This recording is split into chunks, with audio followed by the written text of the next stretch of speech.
Belén Villegas, yo soy juez de familia, niñez, adolescencia y violencia de la ciudad de San Luis. Leti me ha encargado de que les dé la unidad relacionada con violencia. Bueno, lamentablemente esto tiene mucho de derecho, sé que ustedes son todos acompañantes terapéuticos, así que están un poco ajenos a esta temática y probablemente no les guste el derecho, pero lamentablemente les voy a tener que dar, digamos, algunas normativas y leerles algunos artículos como para ponerlos en contexto de lo que estamos hablando. Voy a hacer compartir pantalla de un Power. Yo no sé si hacen un break en el medio, si quieren lo hacemos para que no se haga tan largo, me dicen cómo normalmente se organizan. Eso lo Y maneja no usted, tengo, doctor. No hay problema. bueno, perfecto. Y no tengo inconvenientes que en cualquier momento si me quieren interrumpir porque algo no se comprendió y hacer alguna consulta, no hay problema. No es necesario esperar hasta el fin.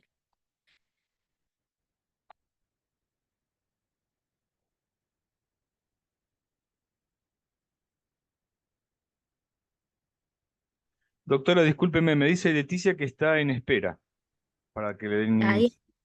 estoy a admitir. Ahí está. Muchas gracias. Hay varios que están ahí en espera. Perdón con esto. Ahí estamos. Ahí estaría. Bueno, violencia, perdón el título que es medio así fuerte, pero lamentablemente la temática que vamos a tratar tiene esta característica. Ahí está. Bien, en Argentina tenemos una ley que rige las cuestiones de violencia de género y violencia respecto a los niños, pero quisiera darles un poco del antecedente antes de llegar a esta ley que, que rige a nivel nacional. El primer antecedente que tenemos es el de la CEDAW, que es la convención, bueno, que quiero bajar esto, que es la Convención sobre la Eliminación de todas las formas de discriminación contra la mujer, y es considerada la Carta Internacional de los Derechos de la Mujer.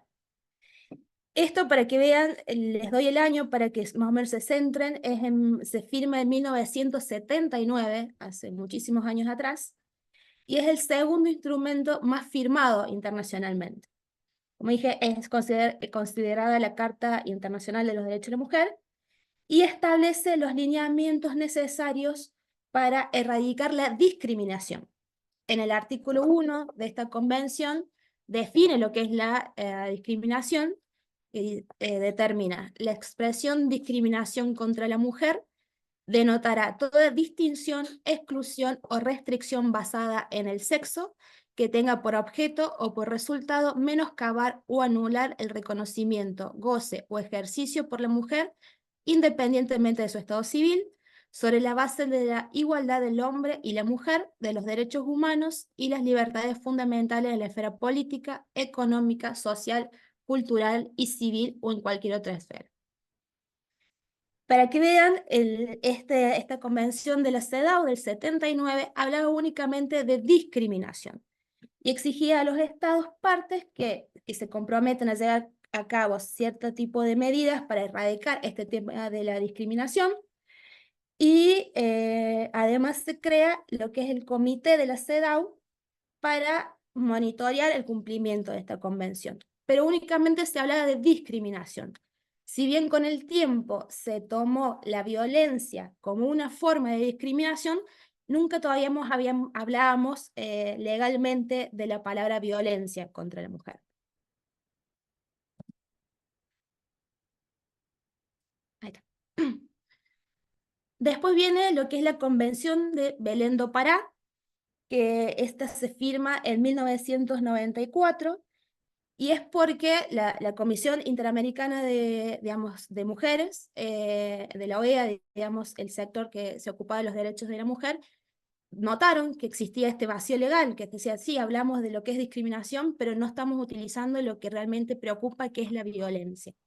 Entonces, en la Convención Belén do Pará se utiliza por primera vez el vocabulario violencia contra la mujer.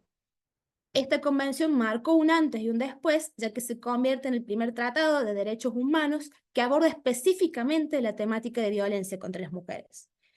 Y establece el derecho de la mujer de vivir una vida libre de violencia y destaca la violencia como una violación de los derechos humanos y de las libertades fundamentales.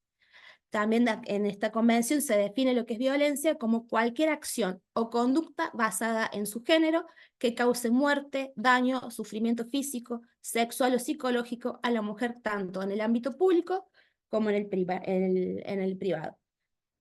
Lo que acá propone es que los estados firmantes den, digamos, un marco normativo a nivel interno en sus leyes nacionales para luchar y erradicar la violencia contra la mujer. Por eso es una de las convenciones también más importantes en lo que es la lucha contra este tipo de violencia. Después tenemos la Convención de los Derechos del Niño, que es un tratado internacional. Este es el primer tratado, digamos, con más firmas en modo internacional. Creo que solamente son 2 países que no lo han firmado actualmente, es El Salvador es uno y el otro es Estados Unidos, aunque parezca muy innovador en los derechos, no lo ha firmado. En este tratado internacional se encuentran los derechos fundamentales de los niños, se firma en 1989, y en el Pacto de Olivos en 1994, cuando se hace la modificación de la Constitución Nacional, se le da un raigambre constitucional a este pacto, a esta convención. Y luego, en el año 2005, aparece la ley 26061 que rige a todo el país y hace obligatoria esta convención.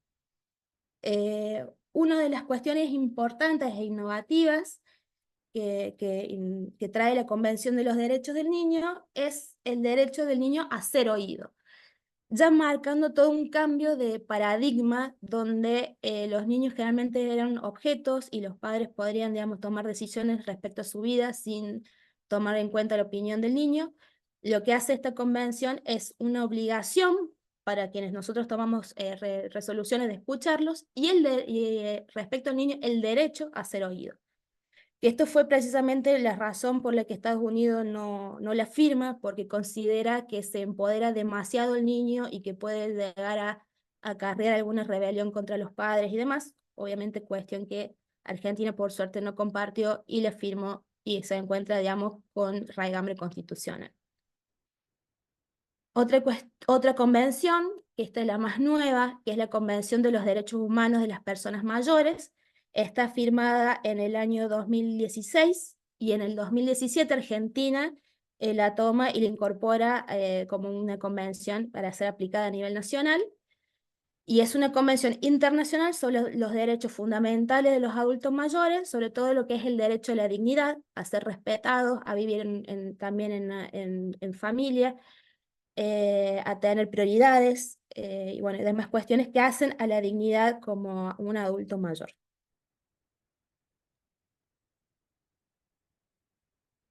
Bien, ahora esta es la ley que les explicaba hace un rato, que es la ley a nivel nacional, que es la Ley de Protección Integral para prevenir, sancionar y erradicar la violencia contra las mujeres. En el artículo 4 define lo que es violencia.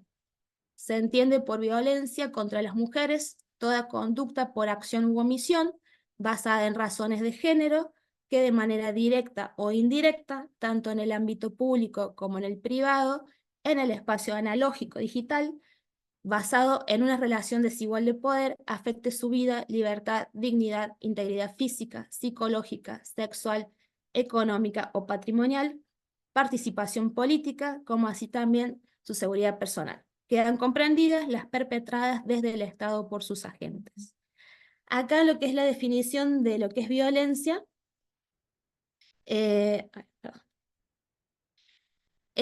los elementos fundamentales para distinguir lo que es este tipo de violencia, que es la llamada violencia de género, es que sea en razón de género, o sea, que la mujer sufre violencia por ser mujer, y que haya una relación desigual de poder.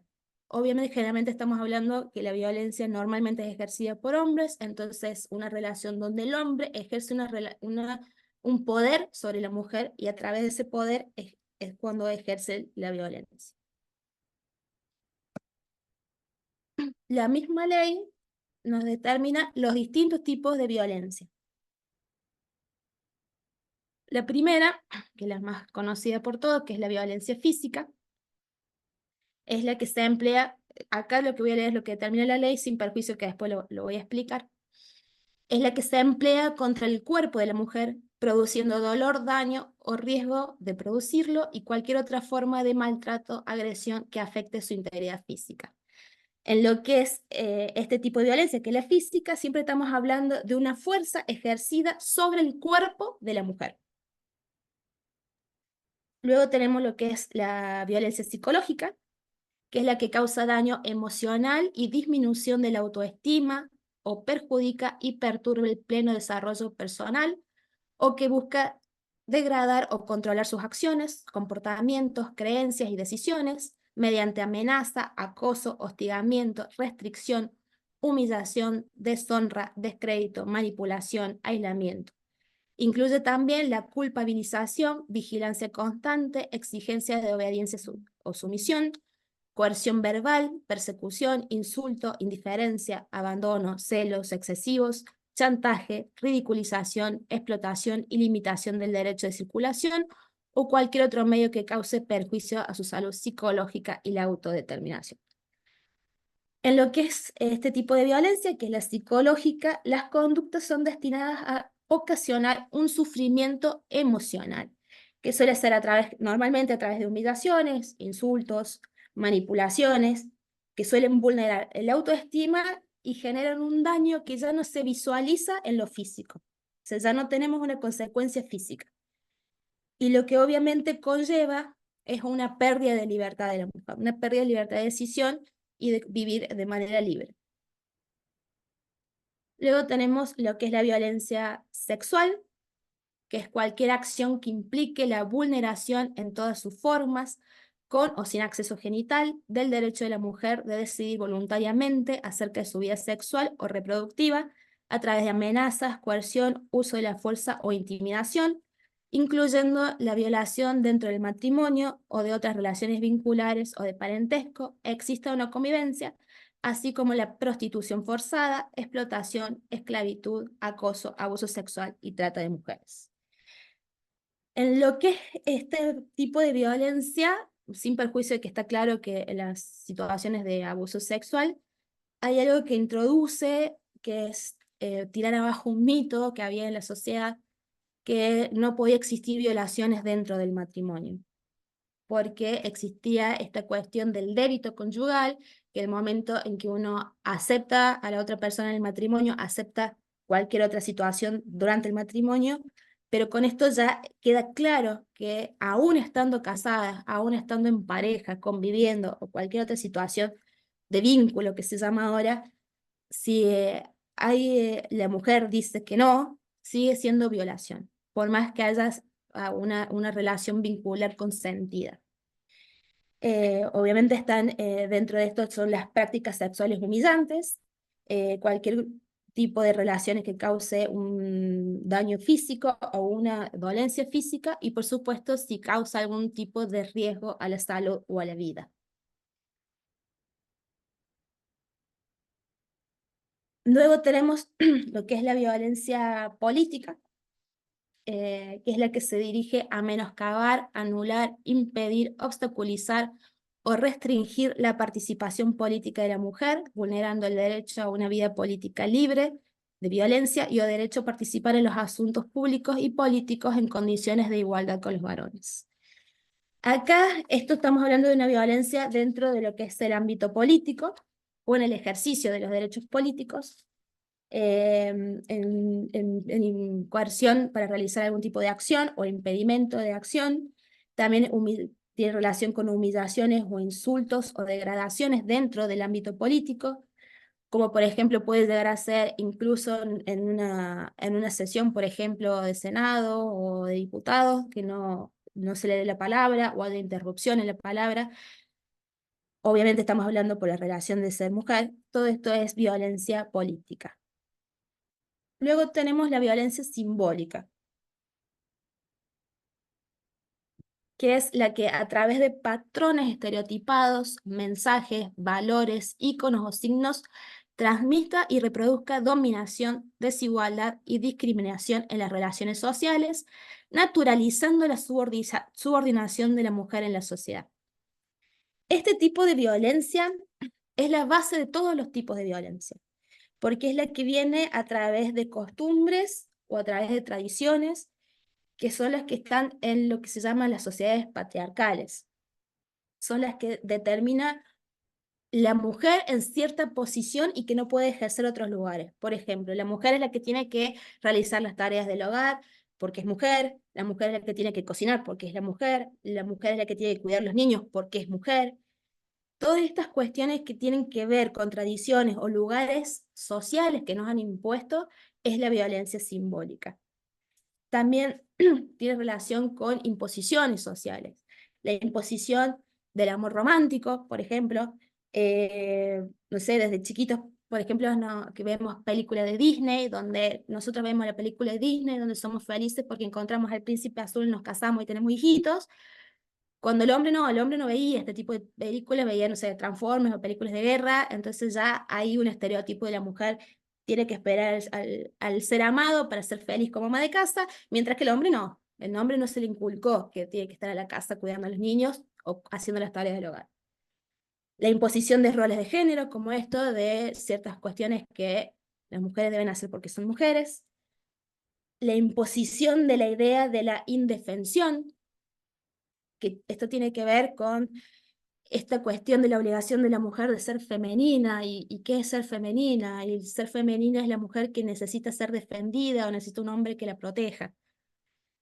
La imposición incluso también de la maternidad, de hacerle creer a la mujer que para realizarse como mujer debe ser madre, y si no tiene hijos es porque, hoy pobre, ¿qué le habrá pasado que no tiene hijos?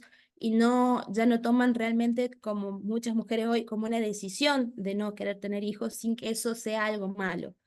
Todos estos roles, estos lugares que nos han puesto durante toda la historia de la sociedad, es lo que se llama violencia simbólica, y porque a raíz de eso nacen otros tipos de violencia. Por eso considero que es la base de todos los otros tipos de violencia. Hay incluso un artículo que salió hace poco que hablaba de las mujeres robamaridos. Todo venía a raíz de, salió en las noticias, no sé si la vieron, habían puesto como un pasacalles donde decía cuidado con la señora tal, no sé si era la maestra de una escuela, cuidado con tal porque es roban maridos. Entonces, eso es violencia simbólica, porque, a ver, en una relación extramatrimonial, yo dudo que la mujer le haya puesto un arma al hombre para que tenga relaciones con ella. Pero en esa noticia, la mujer era la robó el marido, pero al hombre no se le decía ni se le criticaba nada. A lo sumo, a lo mejor, incluso es hasta perdonado y continúa su vida como tal, pero ella la estigmatizan ya como un peligro para la sociedad por ser roba maridos. Eso es también violencia simbólica. Bien.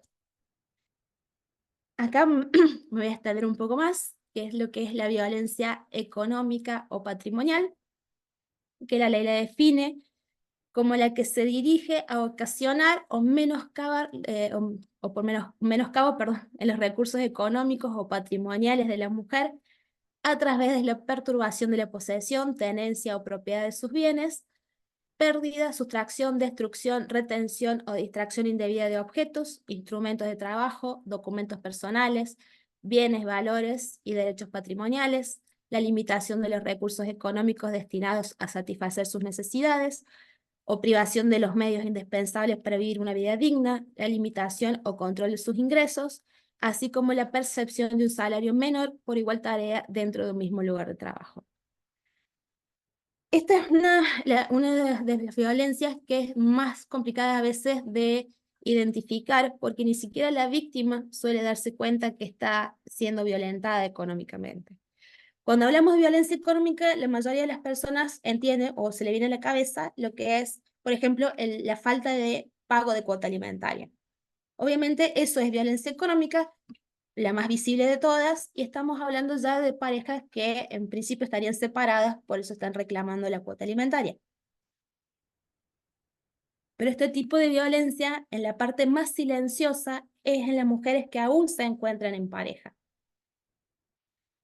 Y es ahí donde no son capaces de visualizar lo que están viviendo. No lo visualizan porque están con una persona donde obviamente si están en pareja hay una relación de confianza, pero esta relación de confianza termina haciéndose un abuso y empieza el hombre a ejercer esta relación de poder sobre la mujer, haciendo abuso de ese tipo de confianza que hay en cualquier pareja, digamos, por el hecho de tener un proyecto de vida en común. Los ejemplos que se pueden dar, perdón, es por ejemplo, el control de ingresos, porque esto se puede dar no solamente en mujeres que no tienen ingresos, sino mujeres que también tienen sus propios ingresos e incluso hasta mujeres que tienen ingresos mayores que sus parejas. El control de ingresos es no permitirles, por ejemplo, decidir en qué van a gastar sus salarios. Perdón, me tengo una perrita.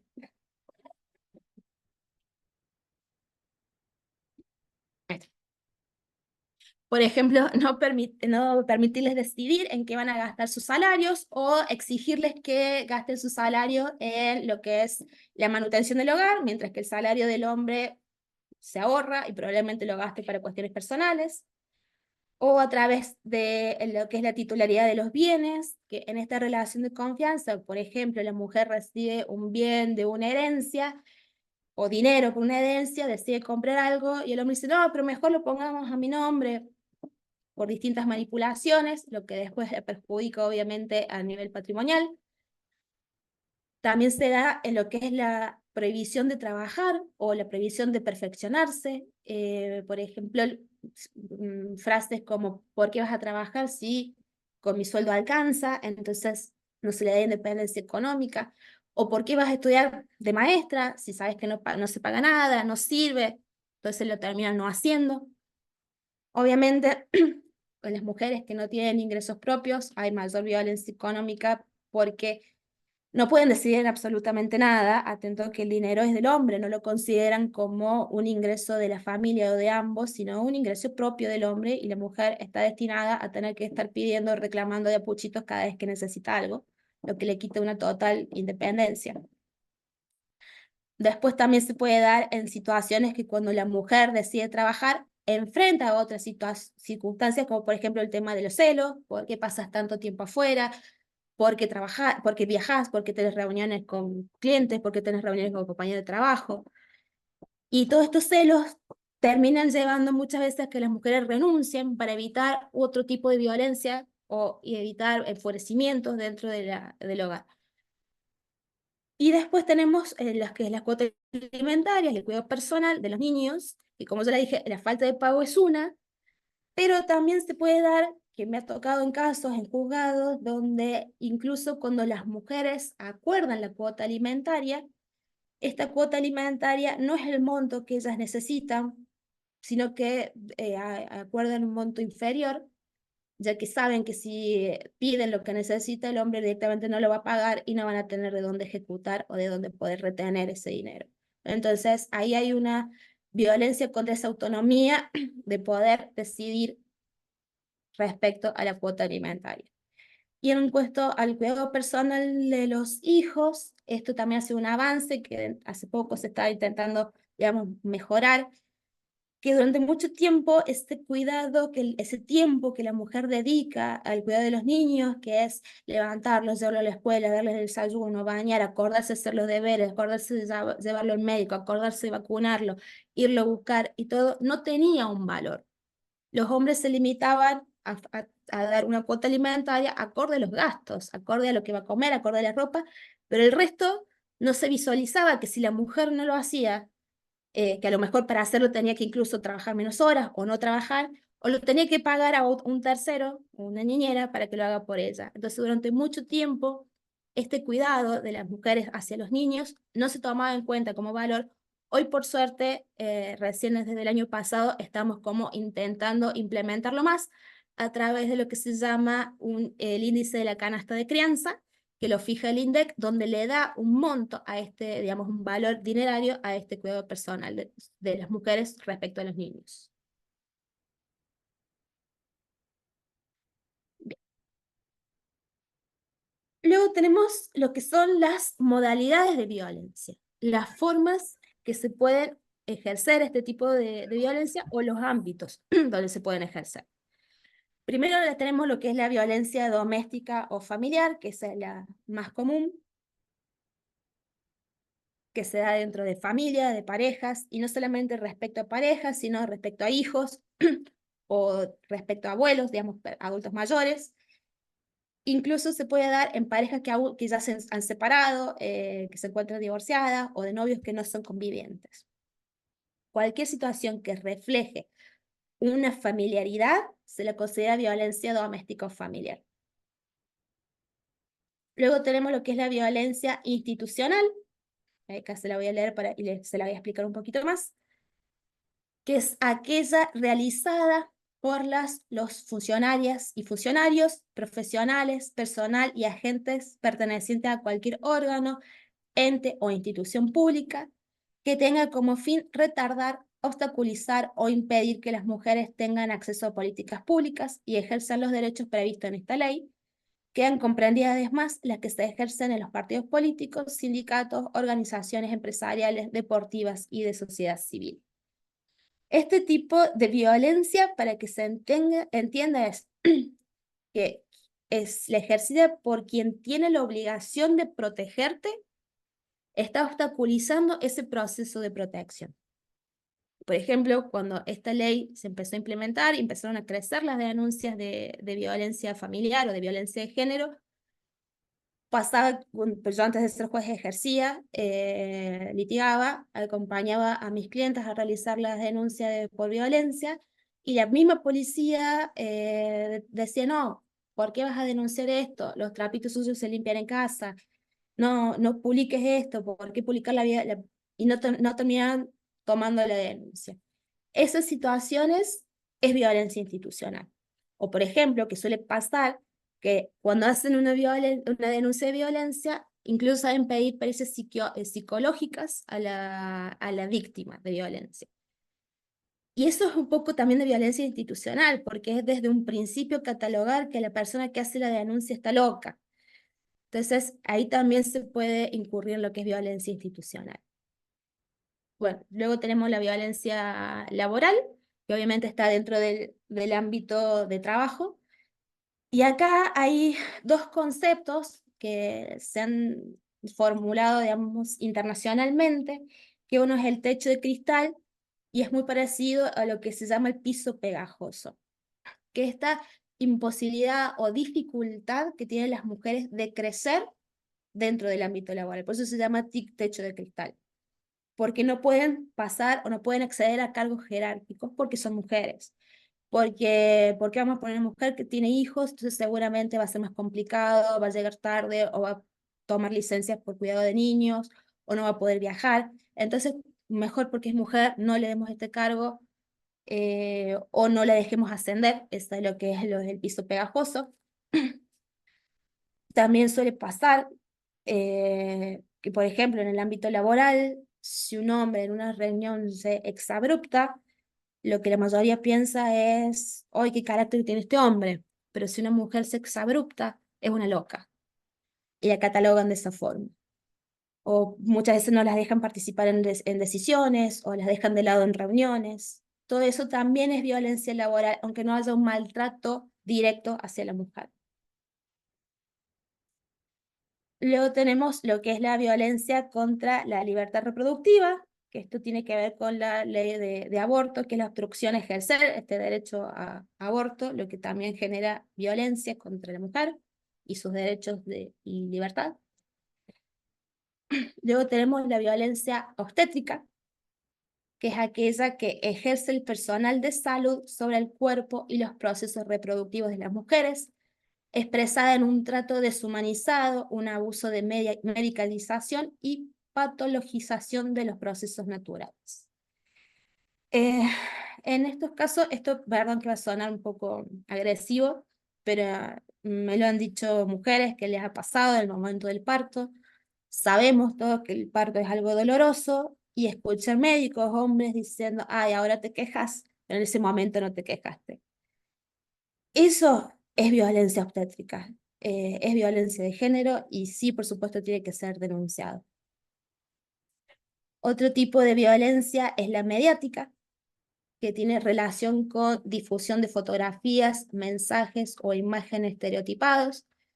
El ejemplo más clásico de este tipo de violencia, que por suerte ya creo que se ha erradicado, era el programa de Marcelo Tinelli, con la exhibición de la mujer como un objeto, del cortar la pollerita. Que creería que eso ya no sucede, pero eso se consideraba violencia mediática. Luego tenemos la violencia contra las mujeres en el espacio público, que es aquella ejercida contra las mujeres por una o más personas en lugares públicos o de acceso público, como medio de transporte o centros comerciales, a través de conducta o expresiones verbales o no verbales con connotación sexual que afecten o dañen su dignidad, integridad, libertad, libre circulación o permanencia y o generen un ambiente hostil u ofensivo. Esta violencia es la comúnmente llamada acoso callejero. Durante mucho tiempo estuvimos las mujeres acostumbradas a que si pasamos al lado de un grupo de hombres, no iban a terminar gritando cosas, y lo teníamos naturalizado. Incluso en mi adolescencia, cuando estaba en la facultad, yo sabía que si había un grupo de hombres o había una construcción, me tenía que cruzar de calle para evitar esto, porque se tomaba como un chiste, como algo gracioso, y estaba normalizado y lo teníamos que aceptar. Hoy, por suerte, ya se lo considera como violencia contra la mujer y puede ser denunciado. Bueno, este tipo de violencia fue agregada el año pasado a través de la sanción de la ley Olimpia, creo que se sanciona, que es la violencia digital o telemática. Está definida como toda conducta, acción u omisión en contra de las mujeres basada en su género, que sea cometida, instigada o agravada en parte o en su totalidad con la asistencia, utilización u apropiación de las tecnologías de la información y la comunicación con el objeto de causar daños físicos, psicológicos, económicos, sexual o morales, tanto en el ámbito privado como en el público, o a ellas o a su grupo familiar. Esto lo explico porque siempre esto tienen palabras complejas.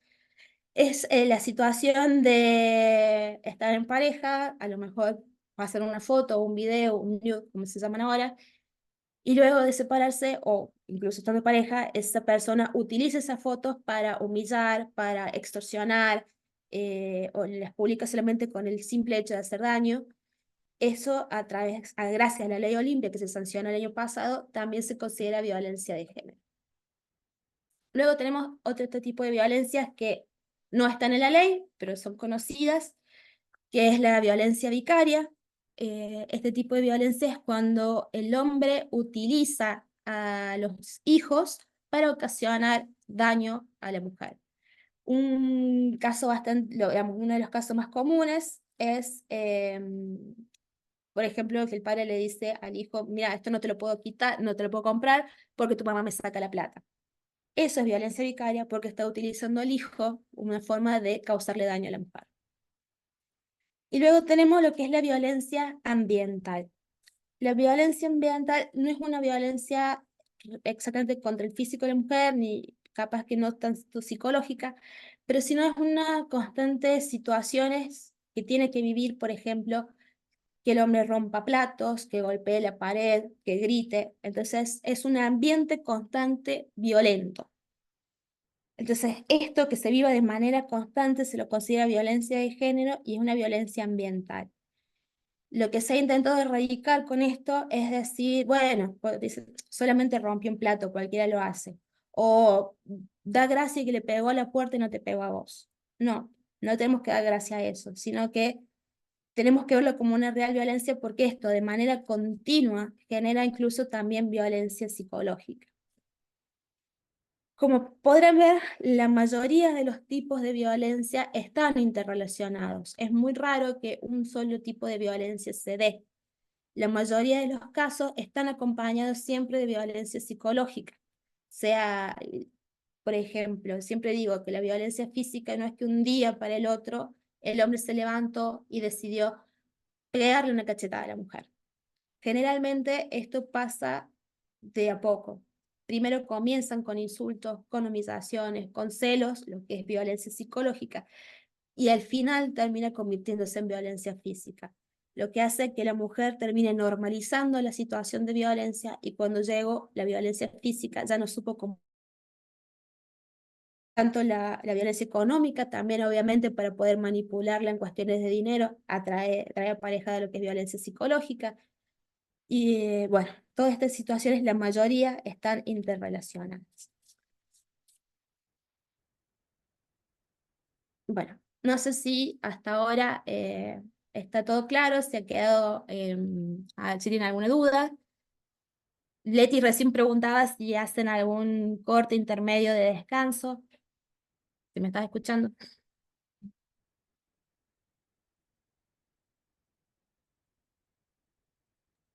Todo muy bien, muy claro.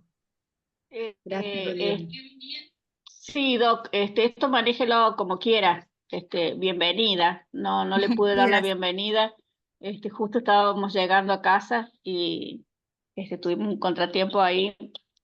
Pero no, muy claro y pensaba, ¿no?, en la violencia institucional que lo vemos permanentemente nosotros, inclusive dentro de del mismo Poder Judicial. Sobre todo por ahí, porque hay que ser sinceros y no ver que todo es color de rosa, sino lo que estamos tratando desde que cada uno desde su lugar pueda hacer mejor y mejorar el servicio de justicia. Entonces, por ahí nos encontramos con compañeros, bueno, usted conoce el caso, que todo lo que nombró se le hizo a una compañera de trabajo desde la misma institución. Entonces uno por ahí siente la impotencia de decir, bueno, yo hago mi trabajo, el otro hace su trabajo, el otro hace su trabajo, y bueno, cada uno, porque cometemos errores también dentro de la justicia, y lo que hacemos con esto de trabajar en equipo es para evitar caer en mayores errores, sino ir subsanando todo esto que nos está pasando, porque pasa en todos los ámbitos, como usted dijo, todos los órganos públicos. Sí, y es algo que siempre me gusta destacar, que la mayoría de las personas creen que las situaciones de violencia las sufren personas que están en situaciones más vulnerables económicamente, o más vulnerables de la sociedad, cuando en realidad afecta a todo tipo de mujer. Por ejemplo, en lo que es violencia económica, conozco, como te digo, muchos casos de mujeres que incluso tienen ingresos superiores a los de su pareja, y aún así sufren este tipo de violencia en no poder tomar ningún tipo de decisión en qué se va a invertir ese dinero. Entonces, muchas veces, por considerar que trabajamos incluso dentro del Poder Judicial o dentro de ámbitos donde estamos tratando de cerca este tipo de situaciones, no nos van a afectar, sino que no, puede afectar a cualquier persona en cualquier ámbito. Bueno, no sé, Leti, como vos quieras, si querés hacemos una pausa de 5 minutos, no sé si los chicos quieren prepararse un mate, un café, un té, y seguimos en un ratito. Yo, para no aburrirlos tanto derecho. Como ustedes prefieran, no sé cómo han hecho en otras clases.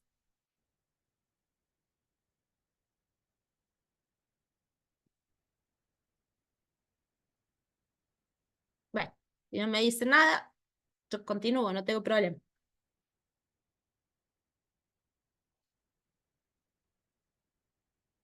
Bueno, entonces, si no les importa, vamos a ir un poquito más. Hay unas preguntas por ahí en el chat. Sí, yo no las veo porque tengo en mi PowerPoint, no veo nada. Si hay preguntas, ¿me las querés leer? Silvita, si lo podés leer vos, porque tengo interferencia acá. Bueno, perfecto. Ana pregunta, cuando un hombre grita a la mujer para imponerse, ¿es violencia ambiental? Sí, como yo dije, en realidad y todos los tipos de violencia están interrelacionadas. Cuando hablamos de violencia ambiental, son esos gritos que son en forma constante, de casi todos los días, digamos, de vivir en esa situación de violencia. Y obviamente, en los gritos e insultos, cuando estamos en esta situación, no nos olvidemos siempre de esta relación desigual de poder, ¿no? Además, se está dando la violencia psicológica con este tipo de gritos e insultos.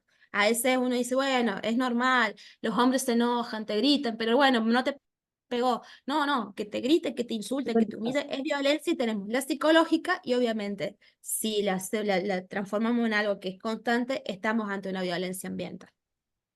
Perfecto. Otra pregunta de Zulma. Dice, si un hombre le dice a su hijo, tu mamá grita porque está loca, ¿es violencia vicaria?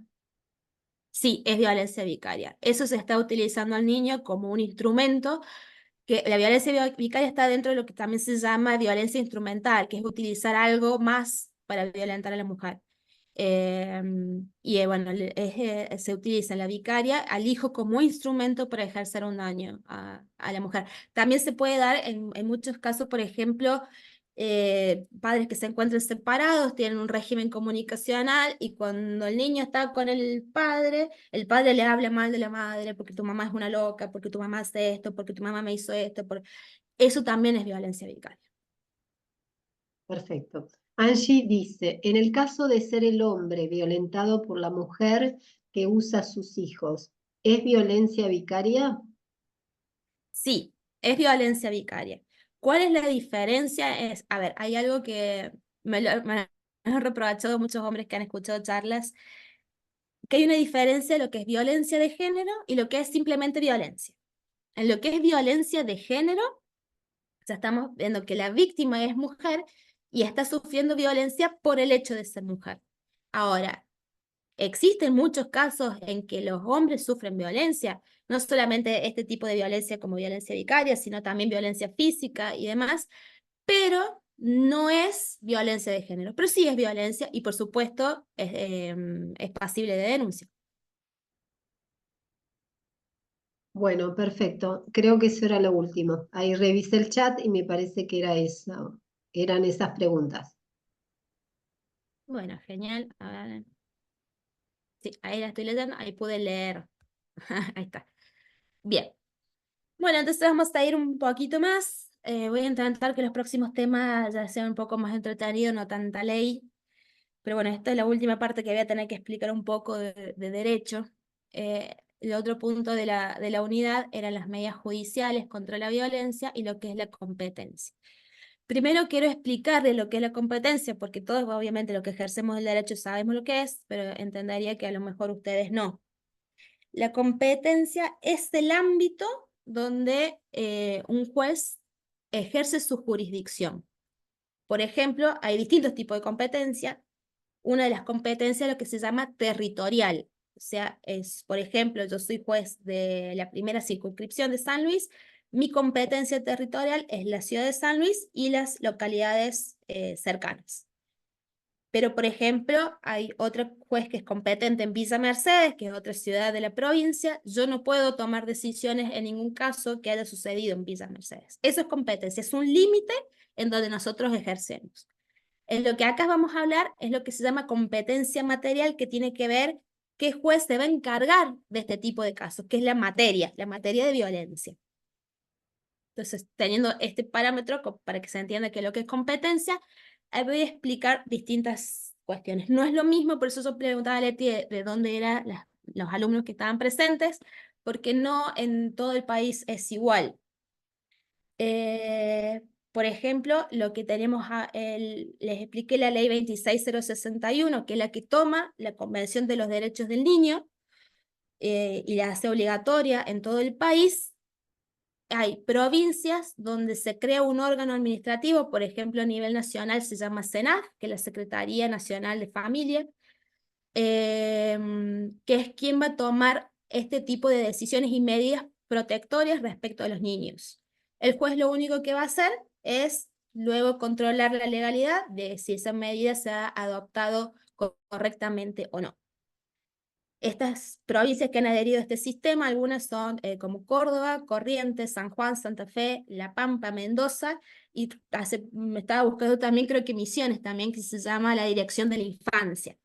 Ellos tienen un órgano administrativo que es quien va a tomar este tipo de medidas, y el juez lo único que va a hacer es controlar que esa medida se haya adoptado de manera correcta. En otras provincias, como por ejemplo San Luis, no tenemos este órgano administrativo que tome este tipo de medidas, y tenemos lo que son los juzgados de violencia, que además de las medidas protectorias, respecto a niños, va a tomar las medidas judiciales contra violencia de género, ¿no? Entonces son ellos que van a receptar la denuncia y, de acuerdo a la situación, se van a tomar algunas de las medidas judiciales para proteger. Pero lo importante que ustedes sepan, más allá de quién es el que toma la decisión o quién es el que toma la medida, es saber a dónde tienen que acudir. Ante cualquier duda, acuden a una comisaría. Yo digo porque desconozco de qué provincias son y si en su provincia hay este órgano administrativo o directamente van al juez de violencia. Lo importante es, siempre si van a la comisaría, ahí no le van a errar. Incluso, por ejemplo, en San Luis tenemos comisarías especializadas, se llama CANAF, que es una comisaría especializada en lo que es niñez, adolescencia y familia, que no solamente los oficiales que trabajan ahí están especializados y han hecho estudios, digamos, paralelos sobre esta temática, sino que tienen psicólogos y trabajadores sociales que colaboran. Obviamente, lo ideal es que la denuncia sea de violencia contra niños, contra mi mujer, incluso violencia si la sufre el hombre o si la sufren adultos mayores. Lo ideal es que la recepcione esa comisaría porque es la especializada en la temática. Pero eso no quita que si ustedes van a otra comisaría, están obligados a tomar la denuncia. No importa si están especializados o no. Ellos tienen la obligación de recepcionarla. Y si no la están recepcionando, estamos incluso incurriendo en lo que es violencia institucional. Y después tenemos el tema de las fiscalías. ¿Por qué hablo de las fiscalías? Acá ahí tengo que también hacer otra distinción, digamos, conceptual. Porque hay hechos de violencia que, además de ser hechos de violencia, pueden ser un delito penal. Entonces, por ejemplo, si hay violencia física, la violencia física puede ser que me haya amarreado del pelo, pero no me haya dejado ningún tipo de consecuencia, entonces estamos solamente hablando de violencia física. Ahora, si esa fuerza que ejerció sobre mi cuerpo me deja lesiones, además de la violencia, va a haber un delito penal. O, por ejemplo, en lo que es violencia psicológica, una cosa es que me insulte, va a ser solamente violencia. Ahora, si además de insultarme, me amenaza de muerte, ahí estamos ante un delito penal. Un hecho puede estar, digamos, visualizado por la órbita de violencia y la órbita del derecho penal. En lo que es derecho penal, intervienen las fiscalías. Por eso, si también tienen la duda a dónde concurrir, además de las comisarias, pueden acercarse a las fiscalías dentro del Poder Judicial. Ellos mismos van a decir, bueno, esto no incurre en un delito, van a tener que hacer la denuncia solamente de violencia, o incluso se las pueden tomar y ellos derivar la denuncia a donde corresponda. Pero bueno, un mismo hecho puede estar a la vez contemplado por los dos ámbitos, y lo que normalmente se hace, o lo que hacemos nosotros los jueces de violencia, es que trabajamos de manera coordinada con la fiscalía. Por ejemplo, en San Luis, que esto es algo bastante innovador, por lo menos en nuestra provincia, porque nació hace poquito, tenemos una fiscalía especial que se llama Fiscalía de Género, que va a recepcionar todas las denuncias donde haya un delito y donde las víctimas sean personas que por sus cualidades sean más vulnerables, por ejemplo, mujeres, adultos mayores y niños. Entonces, con esta fiscalía nosotros trabajamos de manera coordinada para adoptar medidas que no se superpongan o medidas que sean contradictorias, o no hacer dos veces la misma prueba para evitar la revictimización. Por ejemplo, si hay una denuncia, por ejemplo, de abuso sexual de un niño por parte de un familiar, normalmente soy yo, a través de mi juzgado, quien voy a adoptar las medidas de protección de ese niño, sea alejando o restringir el acercamiento del presunto abusador, y la fiscalía, bueno, hará la investigación, y lo que es la escucha del niño se va a hacer a través de la Cámara GESE y se va a solicitar una sola vez. No es que lo voy a solicitar yo y otra vez la Fiscalía, sino que trabajamos de manera coordinada para evitar esta revictimización y la duplicación de pruebas. Obviamente ambos tenemos visualización del expediente y vamos trabajando de manera en paralelo, que es algo que es bastante bueno.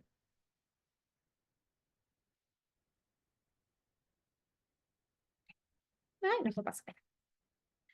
Bueno, respecto a las medidas judiciales contra la violencia. Acá les he nombrado algunas que son las más comunes. por ejemplo, tenemos la de ordenar la exclusión del denunciado de la vivienda donde habita el grupo familiar, que esta es una de las medidas más comunes, que es si viene la mujer a realizar una denuncia porque hay violencia contra ella, o incluso si hay violencia contra alguno de sus hijos, la medida que vamos a adoptar va a ser excluir a la persona presuntamente violenta, la vamos a excluir del hogar para que esta mujer pueda vivir y resguardar, estar resguardada, digamos, su integridad física. Otra medida es prohibir el acceso del denunciado a los lugares de permanencia habitual de la víctima y la restricción de acercamiento. Por ejemplo, prohibir que el denunciado se acerque a su lugar de trabajo, o lo que es la restricción de acercamiento generalmente se da con una cierta cantidad de metros, normalmente suele ser 300 metros. Digo normalmente porque a veces recepciono denuncias donde son pueblos muy pequeños que literalmente tienen 7 cuadras por 7 cuadras, entonces es mucho más complejo, digamos, limitar la cantidad de metros, pero siempre se intenta poner por lo menos 100 metros, digamos, que no se puedan acercar. E incluso para esto a veces va coordinado con otros dispositivos, que creo que está ahí en otra de las medidas, que ahí se las voy a explicar. Después tenemos otra medida que es ordenar el reintegro de la víctima al domicilio cuando hubiera salido del mismo por razones de seguridad personal, excluyendo al denunciado en caso de ser necesario. Porque muchas veces sucede que cuando la víctima sufre violencia, lo primero que hace es salir corriendo de ahí, se va o a la casa de la madre, o a la casa de una amiga, o a la casa de una hermana, y después tarda, digamos, en hacer la denuncia. No es que las mujeres muchas veces o vayan, digamos, salgan de la casa y van directamente a la comisaría. Hay veces que lo hacen, pero otras veces les cuesta tomar esta decisión de hacer la denuncia. Mientras tanto, se fueron de la casa y se resguardaron en otro domicilio. Entonces, lo que tomamos ahí como una medida es reintegrarlas, es sacar a la persona que ha sido supuestamente violenta y reintegrar a la víctima a la vivienda, sin importar siquiera de quién es la vivienda. No me importa porque muchas veces me alegra, no, pero el hombre me alegra, yo soy el titular, yo la compré, yo soy el que trabajo, es mía, no, no me importa. Acá no estamos hablando de una cuestión de propiedad. Estamos hablando de resguardar a la víctima, y yo considero que por la situación de vulnerabilidad, la víctima tiene que volver a ese inmueble. Otra medida es ordenar el retiro de los efectos de exclusivo uso personal y elementos indispensables hasta tanto se resuelva definitivamente la situación, porque muchas veces cuando la víctima se va no quiere volver a ese inmueble, porque se dan muchos casos que incluso viven varias familias en el mismo inmueble, a veces puede ser en distintas construcciones dentro del mismo terreno. Entonces, ¿por qué voy a reintegrar a la mujer si atrás está viviendo los suegros o vive el cuñado? O el hombre, si se va a estar en la casa de los padres, que va a estar atrás dentro del mismo terreno. Entonces no quiere reintegrarse, pero sí, por supuesto, sacar sus pertenencias para poder irse. Entonces se le ordena a la policía que se le acompañe a los fines de poder retirar, pero únicamente con este tipo de bienes, lo que sea ropa, documentación y elementos de trabajo. Ahora, si quieren discutir otras cuestiones como el lavarropa lo compré yo, la heladera me la dio mi mamá, etcétera, eso se va a tener que ir por otra vía, ya no se toma como una medida judicial de protección. Otra tipo de medidas es decretar la fijación provisoria de alimentos y o sistema de cuidado personal y o régimen de comunicación con los hijos y las hijas, atribución de la vivienda única, entre otras, siempre que resulten necesarias para el cumplimiento o sostenimiento de la medida de protección. ¿Esto qué significa? Que dentro del proceso de violencia, por más que sea únicamente un proceso de violencia, yo puedo determinar que provisoriamente, por un tiempo, estipular una cuota alimentaria. Porque puede suceder que yo excluya al presunto violento de la vivienda, pero esa persona era el único sostén de la familia, porque a lo mejor la mujer no trabajaba, o trabaja y no le alcanza el dinero. Entonces, de manera urgente necesita la fijación de una cuota alimentaria para poder recomponer y medianamente su situación. Entonces, se le fija en forma provisoria hasta tanto la mujer pueda, digamos, de manera más tranquila, buscar un abogado o hacerse asesorar e iniciar el proceso de alimentos. También el tema de régimen comunicacional, lo que se suele hacer es, muchas veces la violencia es únicamente contra la mujer y no contra los hijos, entonces tenemos que separar que a lo mejor es un buen padre, pese a ser una persona violenta, Entonces puede seguir viendo a los hijos, pero podemos determinar la forma en que los va a ver y sobre todo que intervenga un tercero en lo que es el retiro de los niños y el reintegro de los niños a la vivienda. Esas son otro tipo de medidas conexas a las otras.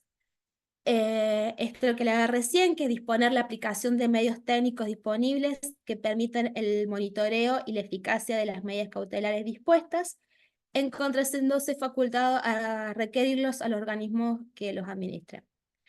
Este tipo son, digamos, de medios técnicos son bastante útiles. El más común es lo que se llama el botón antipánico. Perdón, hay otra persona en espera. El botón antipánico cuando nació era un dispositivo chiquitito, que era como un teléfono, que tenía un botoncito. Entonces la mujer lo tenía, se le acercaba el supuesto agresor, y a apretar el botón, en forma inmediata la policía se acerca al domicilio porque está obviamente monitoreado.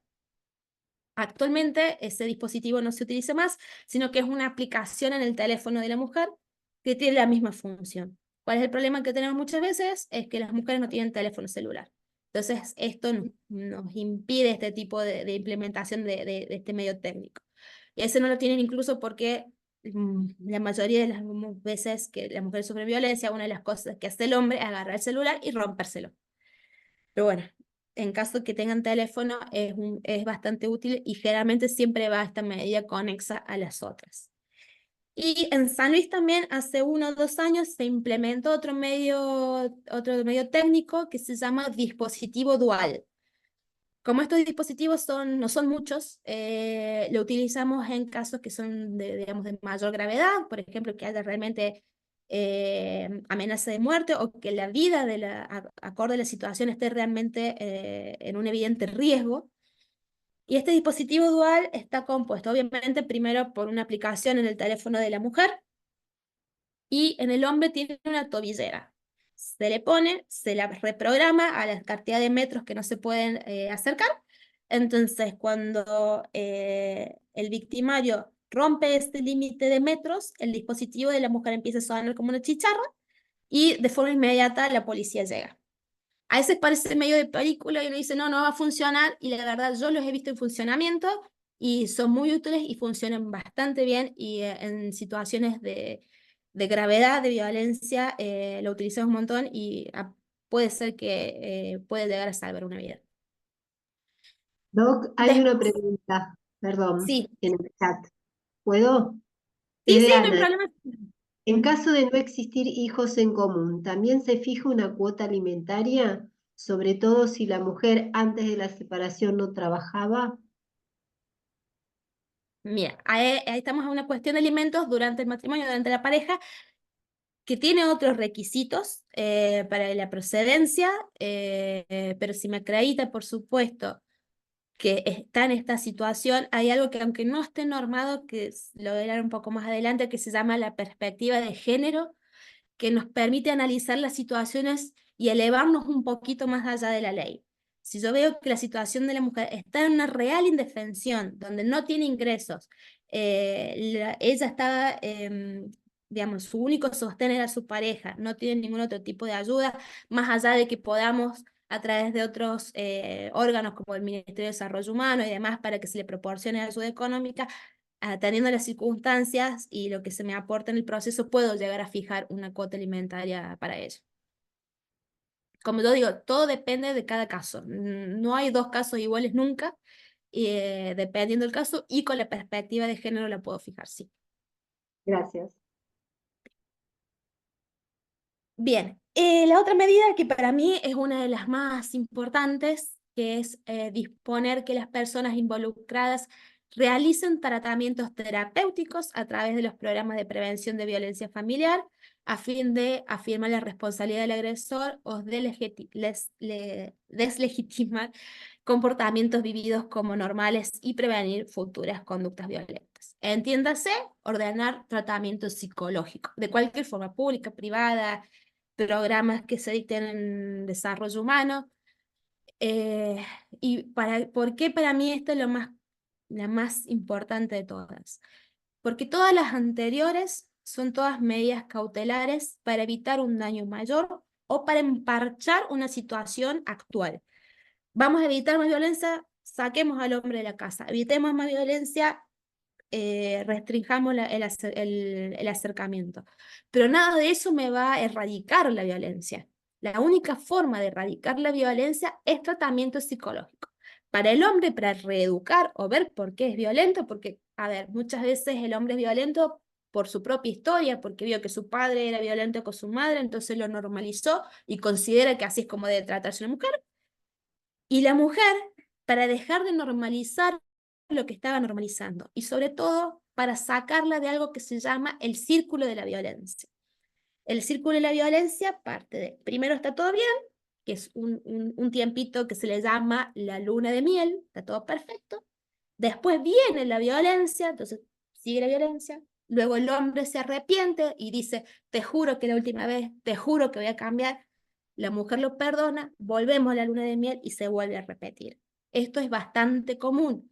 Incluso es bastante común en mujeres que han hecho denuncias. Por ejemplo, me hacen la denuncia de violencia, yo veo que existe la violencia, digamos, con los hechos mínimamente, saco al hombre de la vivienda, a los 6 meses denuncia de nuevo. Dice, pues si esto ya esta mujer ya la vi, ya tomé la decisión, ya lo saqué. No, pasa que hablamos, lo perdoné y está todo bien, entonces decidí que volviera, pero fue violento otra vez. Entonces la única forma de erradicar eso es tratamiento psicológico. Y aún así, cuando las mujeres se me enojan, porque me dicen, ¿por qué me obligas a hacer el tratamiento psicológico a mí? ¿Por qué no se lo obligas a él? ¿Por qué yo soy la que tengo que acreditar el tratamiento psicológico? Porque tanto él tiene que cambiar la conducta violenta como la mujer tiene que cambiar el hecho de normalizar lo que estaba viviendo y poder salir y poder empoderarse. Entonces, para mí, la disposición de tratamiento psicológico también tiene que ser una medida conexa en todas las otras. Y por último, es otro también que considero que es importante, que es el seguimiento. Que eso a veces se hace, utilizamos mucho lo que es, ahora se llama Dirección de la Protección Integral de la Mujer, antes era Secretaría de la Mujer, para que hagan un seguimiento de estos casos. Bueno, obviamente también, que eso lo voy a hablar más adelante, también utilizamos el área de acompañamiento terapéutico para esto, para hacer este seguimiento de que efectivamente esté cumpliendo con los tratamientos psicológicos, efectivamente, digamos, haya un empoderamiento y que no vuelva a recaer en esta situación. Ahora, ¿cómo es que tomamos este tipo de medidas? Porque estas medidas, si bien están en la ley, no son taxativas, digamos, no son todas, sino que cualquier otro tipo de medida que a nosotros se nos pueda ocurrir la podemos implementar, pero siempre son a criterios, o sea, tanto del juez, o sea, del órgano administrativo, las provincias que la apliquen en un órgano administrativo. Pero ¿cómo las tomamos? Bueno, acá vamos a volver un poquito a lo que es el derecho. Tenemos algunos parámetros para realizarlo, por ejemplo, el artículo 26 de la ley 26.485, que es la ley nacional que les mencioné para erradicar la violencia contra la mujer, que dice que las medidas preventivas de acuerdo a los tipos y modalidades de violencia. ¿Qué significa? Que no todo tipo de violencia va a tener el mismo tipo de medida. Entonces, las medidas más, las situaciones de violencia más graves serán las que vengan con medidas judiciales más graves. El artículo 27 de la misma ley dice, podrá dictar más de una medida a la vez, determinando la duración de la misma de acuerdo a las circunstancias del caso y debiendo establecer un plazo máximo de duración de las mismas por auto fundado. ¿Esto qué significa? Lo que se hablaba recién, que la mayoría tenemos una medida principal, por ejemplo, la prohibición de acercamiento o la exclusión, o el acompañamiento para retirar pertenencias, o el reintegro de la víctima, pero siempre va a ir acompañada generalmente de otras medidas conexas, como son los dispositivos, como es el tratamiento psicológico, como es el seguimiento, etc. Entonces podemos tomar más de una vez. Y esto hay otro tema, que como son todas medidas cautelares de protección, sí o sí la ley nos exige que tienen que tener una duración. Normalmente se hacía al principio por 3 meses, yo en mi juzgado ya adopté extenderlas por un plazo de 6 meses, pero aún así no sabemos si en 6 meses la situación se va a volver a repetir y no sabemos si después de los 6 meses, cuando la medida termine, el hombre así está contando los días, está marcándolo en el almanaque, dice, hoy se me termina, voy, me acerco y comete un femicidio. Entonces, lo que yo he empezado a adoptar, y lo hablo con otras jueces que en otras provincias que también lo adoptan, que no es poner un plazo, sino es poner una condición. Como yo les dije, para mí lo más importante es el tratamiento psicológico. Entonces, muchos de los casos yo determino que la medida va a estar hasta tanto la persona me acredite un tratamiento psicológico por un plazo mínimo de 6 meses ininterrumpido. Entonces, de esa forma, por lo menos me aseguro de que a lo mejor si tiene interés de acercarse va a ir a hacer un tratamiento psicológico y esperando que ese tratamiento psicológico funcione y evitar así realmente un final más grave. Luego, el artículo 9 de la Convención de Belém do Pará, esta convención interamericana que les conté que marcaba el antes y después, donde pensamos hablar del término violencia, establece que para la adopción de las medidas a que se refiere este capítulo, que son las mismas medidas que nombré anteriormente, los Estados partes tendrán especialmente en cuenta la situación de vulnerabilidad a la violencia que pueda sufrir la mujer en razón, entre otras, de su raza, su condición étnica de migrante, refugiada o desplazada. En igual sentido, se considerará a la mujer que es objeto de violencia cuando está embarazada, es discapacitada, menor de edad, anciana o está en una situación socioeconómica desfavorable o afectada por situaciones de conflictos armados o de privación de su libertad. Acá en Belém do Pará con esto trajo un nuevo concepto que se llama interseccionalidad. Primero nos dice que obviamente tenemos que tener en consideración la situación de vulnerabilidad de la víctima, pero tenemos que tener en cuenta esta interseccionalidad, que una misma persona puede ser vulnerable de distintos aspectos, no solamente por ser mujer. Por ejemplo, podemos ser mujer, venir de Venezuela, que tenemos muchos venezolanos en Argentina, a la vez a lo mejor ser menor de edad, o a la vez también tener una restricción a la capacidad. Entonces tenemos muchos elementos que hacen a la persona aún más vulnerable. Entonces tenemos que tener más cuidado y ver qué medidas pueden ser más óptimas para ese caso en particular. Y cuando digo que vienen de otro país, no es porque sean extranjeros, sino porque cuando vienen de otro país no tienen una red de contención, están solos acá. Entonces no tienen una madre para acudir o una hermana donde escaparse. Incluso muchas veces no denuncian precisamente por esa situación. Entonces, todas estas cuestiones se llaman interseccionalidad, que son distintas situaciones que hacen a una persona aún más vulnerable de lo que puede llegar a ser por el simple hecho de sufrir violencia. Bueno, ahora el tema de quiénes pueden denunciar. Esto es algo que quiero que quede claro. Pueden denunciar todos. Pueden denunciar personas mayores y sobre todo pueden hacerle la denuncia a personas menores de edad. Esto creo que es un tema que por suerte de a poco lo hemos superado, porque me ha pasado que han llegado mujeres menores de edad, o sea, adolescentes, que no le han querido recepcionar la denuncia porque son menores de edad, porque no han ido acompañadas de un adulto, o el adulto que los ha acompañado no es un familiar, sino un vecino, una madrina o amiga. Están obligados a tomarle la denuncia aún siendo menor de edad, no importa la edad que tenga, dependiendo de la madurez del niño o adolescente, es cómo se va a ser tratado. Por eso tenemos una comisaría especializada, donde hay psicólogos para que asistan y atendiendo la situación son las medidas que se van a adoptar. La edad no es un impedimento para realizar una denuncia. Y no es necesario que vaya acompañado por un mayor, y no es necesario que ese mayor tampoco sea familiar. Los que sí están obligados a hacer esta denuncia son los que son trabajadores de centro de salud, educacional o asistencial. Trabajadores de esta área están obligados a realizar la denuncia o poner en conocimiento si conocen un hecho de violencia. Esto es algo que es importante y se ha superado, por ejemplo, no mucho tiempo atrás, hablo por ejemplo generaciones de la edad de mi mamá, cuando yo era chica y escuchaba que un vecino estaba gritando, la mujer estaba gritando, decía, no, no te metas, que lo resuelvan ellos. No, hoy sí nos tenemos que meter. Si nosotros consideramos que hay una situación de violencia o escuchamos niños que están gritando, ponerlo en conocimiento. No significa que si escuchamos un niño gritando es que va a ir corriendo al juzgado a sacar al niño de ahí, pero por lo menos se va a hacer una constatación a ver qué es lo que sucede, e incluso explicar a los padres que la violencia física como corrección está prohibida por ley, que incluso hoy muchos padres no saben esto, y porque a ellos les pegan una cachetada, o como dice, una cachetada a tiempo arregla todo, es el concepto que ellos tienen, hoy está prohibido, entonces también sirve para educar, entonces a lo mejor no sacamos al niño ahí, pero por lo menos educamos a los padres y che, esto no lo hagas más. O tuve un caso, por ejemplo, que una vecina denunció que escuchaba muchos gritos del niño en la casa de al lado, entonces se mandó a la policía de CANAF, esta comisaría especializada, con el trabajador social. Lo que se pudo dar cuenta es que ese niño tenía autismo, entonces obviamente tenía unos episodios donde gritaba, pero bueno, no pasaba nada, no había violencia, pero por lo menos esa mujer se sacó la duda.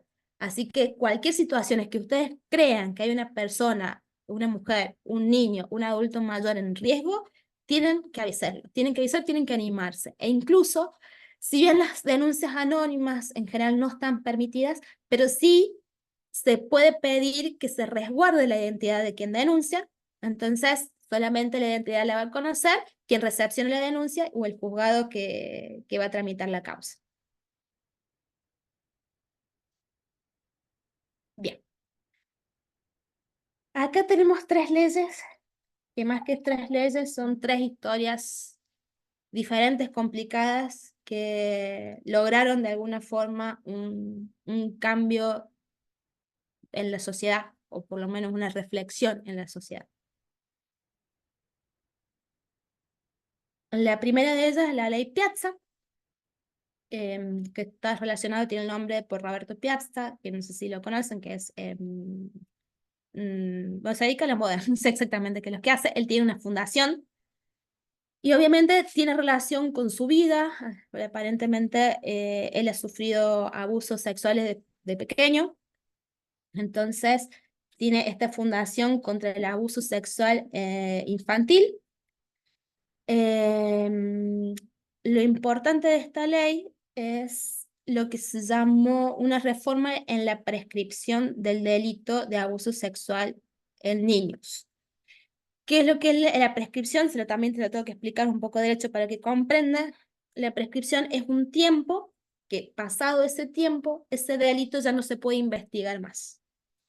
Entonces, en lo que es abuso sexual, ese tiempo de prescripción son 12 años y se cuenta normalmente desde el hecho, desde que sucede el hecho, en realidad la medianoche del día en que sucede el hecho.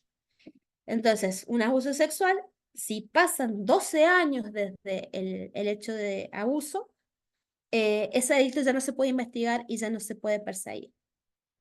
La ley Piazza lo que hace es modificar no el plazo, sino desde el momento en que ese plazo comienza a contarse. Ya no es desde que sucede el hecho, porque estamos hablando de abusos de niños, sino desde que ese niño cumple los 18 años. Luego, esta ley Piazza, 4 años más tarde, se modifica por lo que se llama la ley de respeto del tiempo de las víctimas, que ya no se toma tampoco desde la mayoría de edad del niño abusado, sino desde que esa persona decide hacer la denuncia. Entonces, ese niño que fue abusado a los 8 decide hacer la denuncia a los 30 años, esos 12 años de prescripción se van a contar desde ese momento que tiene 30 años y decidió hacer la denuncia. ¿Por qué era importante esto?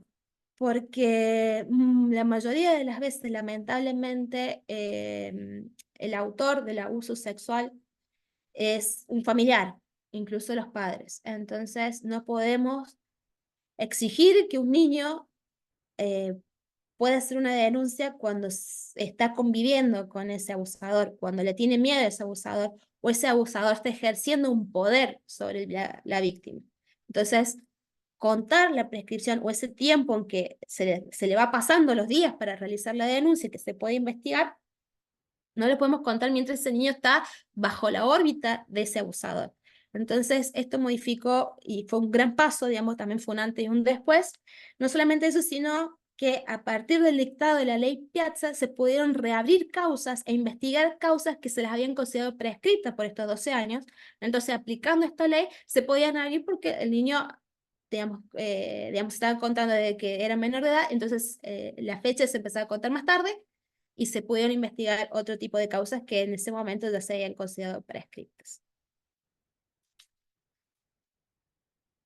Luego tenemos la ley Micaela. Supongo que la mayoría debe conocer la historia de Micaela García. A cada una de estas leyes les puse un título a mi consideración, porque les quiero contar la historia de qué es lo que pasó. En la ley de Micaela le puse el femicidio que pudo haberse evitado. Y se pudo haber evitado si hubiese habido mayor perspectiva de género. Y acá lo que le quiero explicar qué es la perspectiva de género. La perspectiva de género es una forma de mirar, digamos, no quiero repetir la palabra, o una técnica de razonar, una forma de razonamiento, donde tenemos que tener otras consideraciones por ser la víctima una mujer en situación de vulnerabilidad. Este vocablo perspectiva de género se utilizó por primera vez en 1995, pero recién, a través de la ley Micaela, por el hecho de Micaela García, lo pudimos adoptar un poco más fuerte en Argentina, y pasaron muchos años, lamentablemente. Micaela es abusada sexualmente a la salida de un boliche, es abusada y luego fallece, digamos, creo que por ahorcamiento, lo que se le convierte en un femicidio. ¿Por qué se pudo haber evitado? Porque pasaron 3 situaciones que si no se hubiesen dado, Micaela estaría viva. La primera es porque el homicida de Micaela estaba libre, había estado en prisión por 2 abusos sexuales independientes, de 2 mujeres diferentes, en momento independiente, y se le dio una condena muy baja, a pesar de estos 2 hechos que fueron comprobados de abuso sexual. Entonces ahí hubo una falta de perspectiva de género en tanto el fiscal que solicita la pena, como el juez que le impuso. El segundo hecho también sin perspectiva de género fue el juez que le dio la libertad preventiva, porque no, el homicidio de Micaela no salió por el cumplido de la condena, sino que salió antes, digamos, preventivamente, pese a que hubo, si no me equivoco, 7 pericias psicológicas o dictámenes que no recomendaban que esa persona saliera. Y sin embargo, el juez que decidió sacarlo sin perspectiva de género le dio la libertad preventiva. Y el tercer hecho que llevó también a que se podía haber evitado este femicidio fue que 24 horas antes de la muerte de Micaela, otro papá había denunciado a quien terminó matando a Micaela porque había intentado abusar de su hija. Cuando va a la comisaría a hacer esta denuncia, lo que se le contestó fue, hay 2 versiones, una que le dijeron que el juez no estaba en la ciudad, entonces no lo podían atender, no le podían tomar la denuncia, y el otro que había dicho que el juez estaba mirando un partido de Boca, así que volviera el lunes. Eso fue el fin de semana, porque Micaela creo que fallece un domingo a la madrugada, estamos hablando de 24 horas antes. Si en esa comisaría o si el juez de turno no hubiese estado mirando el partido de Boca porque estamos ante una situación, digamos, de una denuncia de abuso, la hubiesen tomado medidas al respecto, porque teniendo que son delitos contra la integridad sexual de la mujer, hay que tener una perspectiva de género, lo hubiese hecho, Micaela no hubiese fallecido. Entonces, eso es lo grave de la historia, que es este femicidio que se pudo haberse evitado si hubiesen tenido otra mirada quienes trataron los antecedentes del homicidio. Entonces, ¿qué es lo que se logró con esta ley, la ley Micaela, fue esta capacitación en perspectiva de género, que es prácticamente lo que están haciendo ustedes acá en este momento. Es que se implementó un plan de capacitación, tanto a nivel nacional, después se fue dirigiendo a las provincias, entonces también a nivel provincial y municipal, para que todos los funcionarios, trabajadores, operativos de los 3 poderes del Estado, o sea, el Ejecutivo, Legislativo y Judicial, estén obligatoriamente capacitados en perspectiva de género. Y sepan lo que es violencia, sepan los tipos de violencia y sepan cómo tratar este tipo de situaciones para evitar nuevamente un caso como Micaela. Bien. Luego tenemos la ley de Lucio. Esta ley es mucho más nueva, se sancionó el año pasado y tiene que ver con Lucio Dupuy, este niño de La Pampa que falleció. Y el título de esta ley es la obligación a denunciar. ¿Por qué? Porque Lucio era muy chiquito, tenía 4 años. Y si bien ya les hablé que la Convención de los Derechos del Niño y la Ley 26061, incluso el Código Civil Comercial, está este derecho del niño a ser oído y nosotros a escucharlos, cuando tienen 4 años aún es difícil que se puedan expresar o puedan expresar realmente lo que sienten o lo que les pasa, es muy chiquito. Entonces es el resto de las personas que los rodean es quien tendrían que haberlo protegido. Y entonces hubieron un montón de situaciones que nadie entiende por qué sucedieron, nadie entiende por qué si había tenido tantas entradas a los hospitales por golpes, por quemaduras de cigarrillo, por bueno, distintas situaciones, por qué los hospitales nunca informaron la situación. En el jardín nadie vio que tenía golpes, nadie vio que tenía quemaduras, nadie vio ninguna situación de violencia, ¿por qué no la comunicaron?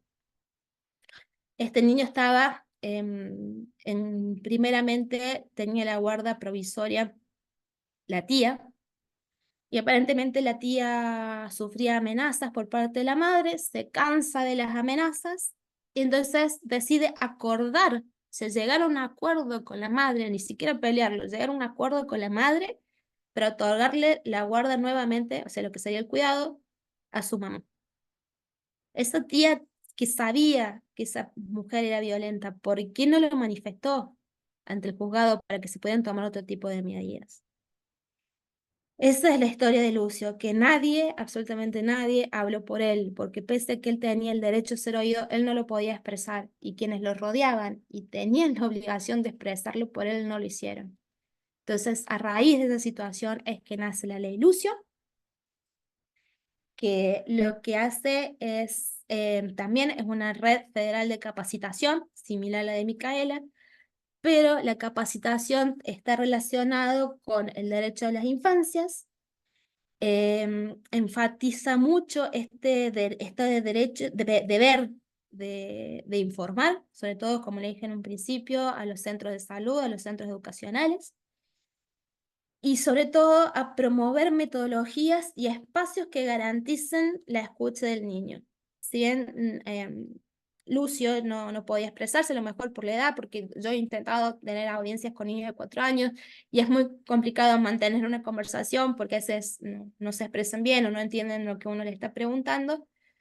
Entonces se utilizan otro tipo de métodos como pericias psicológicas, o incluso también lo he hecho a través de Leti en el acompañamiento terapéutico, a través de dibujos, o algo que me dé algún tipo de señal de que algo le está pasando a ese niño. Es más, en un caso que tuvimos con Leti, descubrimos una situación por unos dibujos que le hizo el niño a Leti. Leti me los trajo y obviamente había algo raro en esa familia. Pero para poder escucharlos y promover estos espacios que nos garanticen y recursos humanos y psicólogos y acompañamiento terapéutico y demás, obviamente necesitamos los juzgados y los jueces que nos pongan en conocimiento de la situación. Yo no por defender o no lo que hizo la juez de La Pampa, que si yo considerara que hizo algo mal, obviamente no tendría miedo de decirlo, pero nosotros, los jueces, no estamos obligados a que en cada familia, imagínense que en mi expediente, en mi juzgado tengo más de 4.000 expedientes, que ese expediente implica una familia pero con problemas. Yo no puedo enviar una trabajadora social a cada una de las familias para ver si efectivamente hay o no hay violencia o si ese niño está bien, porque no me dan los recursos humanos, no tengo la capacidad, la cantidad de trabajadores sociales, de psicólogos para verificar. Entonces, como no sé esa situación, no tenemos la obligación de que si viene una mamá y un papá a determinar que el niño va a vivir con uno o con otro, de ir a controlar de que con la mamá o con el papá esté bien. Por eso nosotros pedimos que por favor pongan en conocimiento cualquier situación de riesgo que puedan ver. Y la ley Lucio tiene relación a eso, a capacitar sobre este tema y enfatizar esta situación de la obligación de poner en conocimiento. Si no, nosotros los jueces no podemos hacer nada. Bien, a todo esto se preguntarán después de tanta ley, tanto derecho y tanto que hablé, ¿dónde entra el acompañante terapéutico? Bueno, para nosotros, por lo menos dentro del juzgado, es una herramienta esencial, pero la función que tienen es tanto dentro del Poder Judicial como fuera del Poder Judicial. La primera función que yo considero importante, todo esto obviamente es a criterio mío, es apoyo emocional para que las personas que sufren víctimas, los niños que sufren víctimas, puedan expresar lo que están sufriendo y puedan comprender sus emociones y puedan entender incluso que están viviendo situaciones de violencia. Muchos de los casos que les mencioné, la víctima a veces no sabe que está en una situación de violencia, entonces ustedes también cumplirían un rol de hacerle ver que lo que están viviendo no es normal.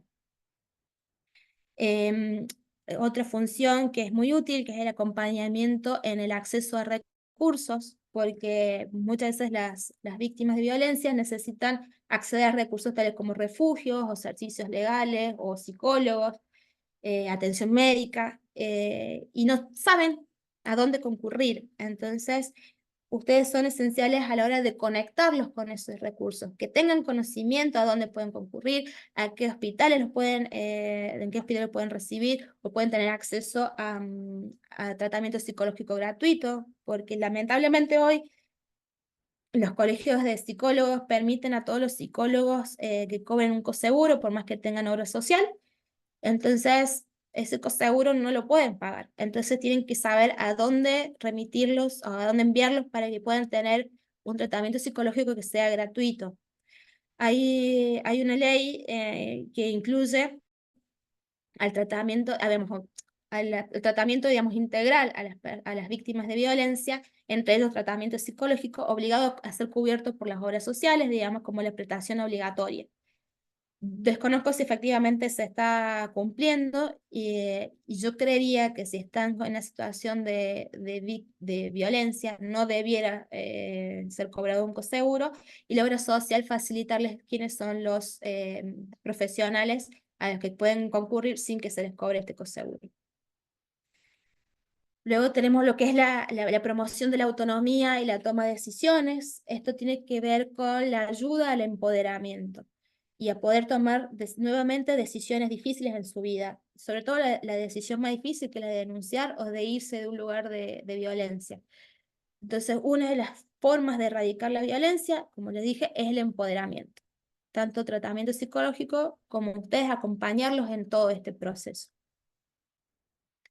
Luego tenemos obviamente los procesos, el acompañamiento en el proceso de recuperación, que es un continuo apoyo a la víctima y la supervisión que efectivamente estén cumpliendo con los tratamientos que se les recomendaron para que puedan salir de esto y no recaigan en este círculo de violencia como les hablé anteriormente. Y sobre todo fomentar la resiliencia, que es la forma de superar el trauma y ayudarlos a reconstruir su vida, darles los elementos y las herramientas y hacerles un acompañamiento en esto de reconstruir su vida y que su vida puede seguir y ser mejor pese a la violencia que han sufrido.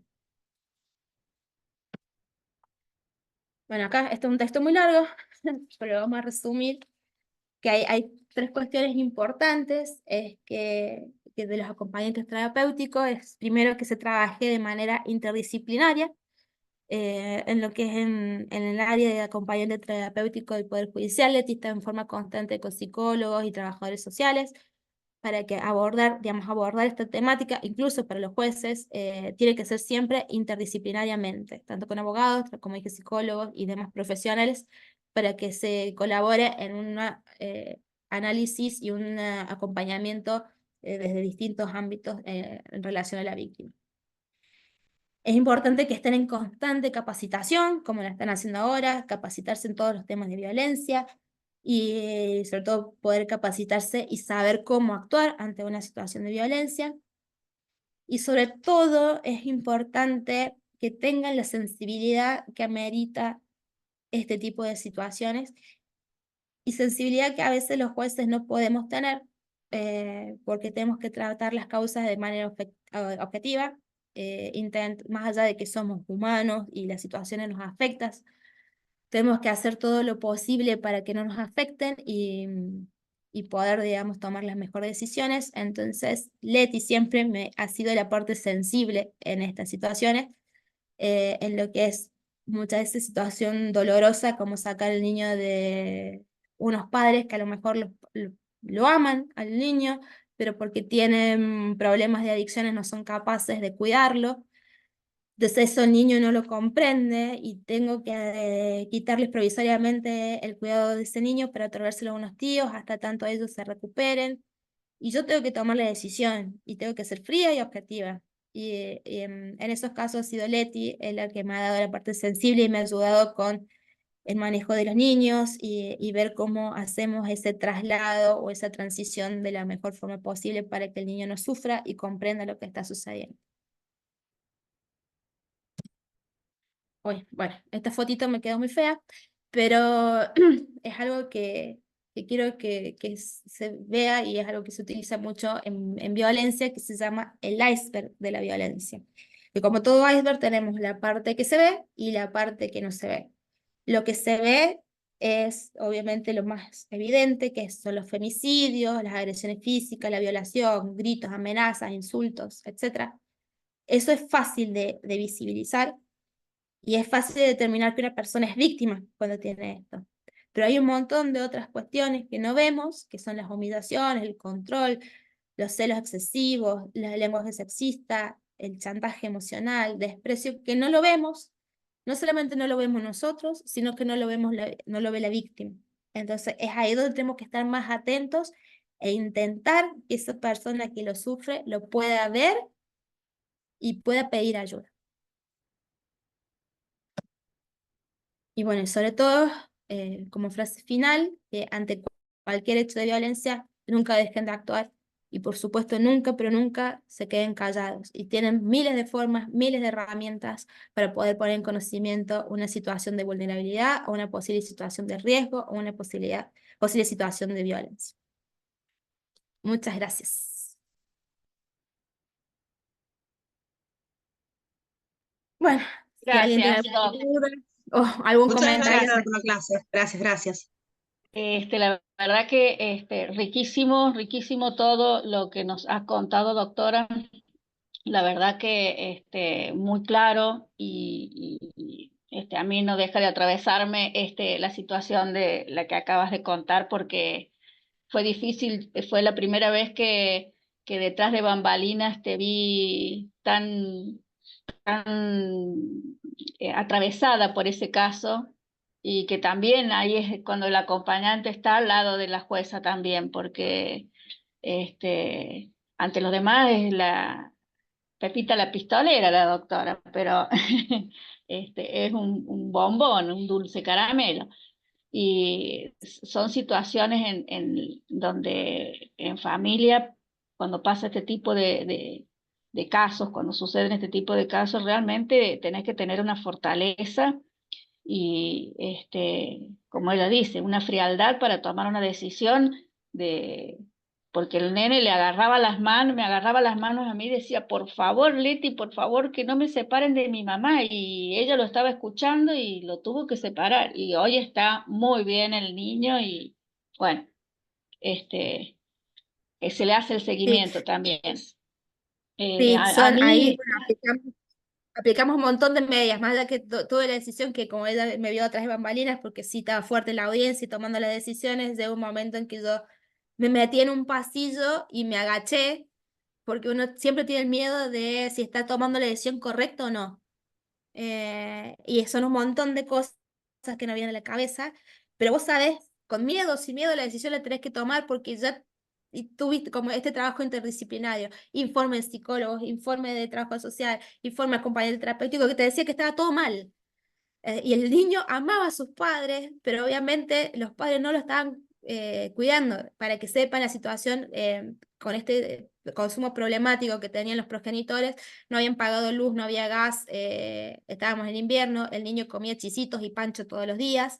No, era Tenía 9 terrible. años, sí, tenía 9 años, todavía no sabía leer y escribir. Faltas en la escuela, un montón de situaciones, todo lo que le puede pasar a un niño. Entonces, obviamente tuve que ser objetiva y fría y decir, listo, se va con los tíos. Pero bueno, por eso en esas situaciones la llamo a Leti, que es la que me ayuda a hacer toda esta transición y es la que aporta la sensibilidad al momento. Y después siempre hace lo maravilloso, porque obviamente cuando pasa esto y ya nos relajamos, Leti empieza, bueno, ahora aplaudimos, hacemos cosas para sacar la atención. Y por eso para mí No, es maravilloso que estés trabajando conmigo.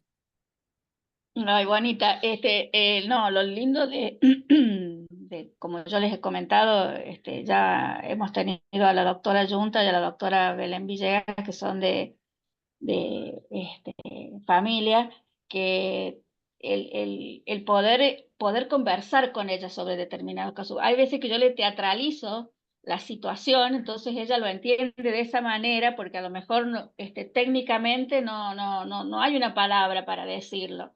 Entonces, está muy bueno y yo le agradezco el darme el lugar de profesional, el darme el lugar como colega, como par en la justicia, porque las dos hacemos un trabajo que va en pos de tener un mejor servicio de justicia, como decía recién. Y esto que has contado, doctora, que los chicos tienen que hacer un trabajo final, donde ver dónde puede elaborar un proyecto, dónde puede estar presente el acompañante terapéutico, que no sea dentro a lo mejor de la justicia, porque sabemos que es muy difícil poder ingresar a la justicia, nunca hay plata, nunca hay, los concursos son muy destinados a otros, a, a otras profesiones y no específicamente del cuerpo auxiliar que tenemos ahí. Pero está bueno que si nosotros conocemos cómo puede actuar o cómo lo ve un juez a un acompañante terapéutico en casos así, podemos transformar un espacio interdisciplinario, que no sé, me preguntaba Roxana el otro día cómo empezar algo de esto, de tener fuera del Poder Judicial un espacio en donde interdisciplinariamente se puedan tratar este tipo de situaciones acompañando a las mujeres vulneradas cuando sufren violencia de género y, bueno, perspectiva de género y todo eso. Y quería que supieran bien cuáles eran las leyes que nos interesan también saber, porque por ahí no conocen, no únicamente como acompañantes terapéuticos, sino como ciudadanos. Yo creo que esta diplomatura, como siempre les digo, nos ayuda más como ciudadanos que como acompañantes terapéuticos, porque la verdad que pasamos por todos por las fiscalías, por las defensorías, por los juzgados penales, por los juzgados de familia, para poder ver cómo nuestro pequeño aporte ayuda a tomar esas decisiones que son tan difíciles para ustedes, ¿no?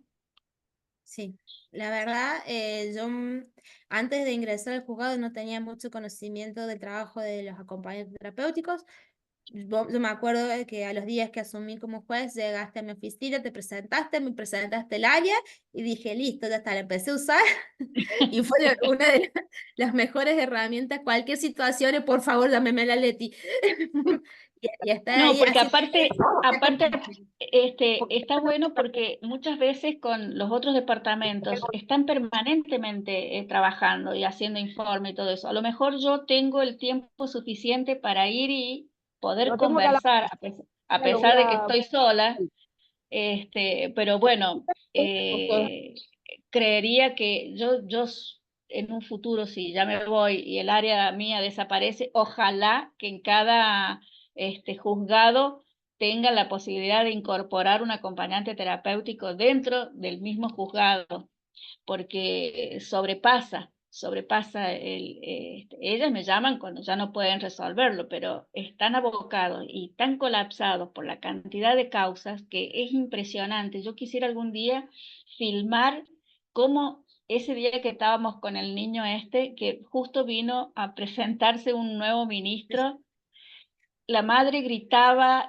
el padre gritaba, el niño lloraba, jugaba conmigo con unos juguetes, no había espacio, entonces el ministro pasó por sobre nosotros, bueno, que vea cómo trabajamos, decía la doctora, y ella, viste, en vez de dejar y atenderlo, porque es el ministro, discúlpeme, pero estoy en una audiencia muy No, complicada, no, lo peor es mucho que lo tuve gusto, y que se echar. fue a la audiencia. Entonces, No, y viste, después cuando no tenemos espacio, digamos, la situación edilicia también es complicada, no tenemos espacio, están todos juntos, la víctima, el victimario, el niño, están todos juntos. Entonces utilizaba mi oficina para hacer el traspaso, porque los tíos me estaban esperando de un lado, los padres estaban en otro, entonces ¿cómo hacemos para que no se cruce? Entonces dije, bueno, usemos mi oficina. Y cuando llego a mi oficina estaban todos los miembros del Tribunal Superior de Justicia.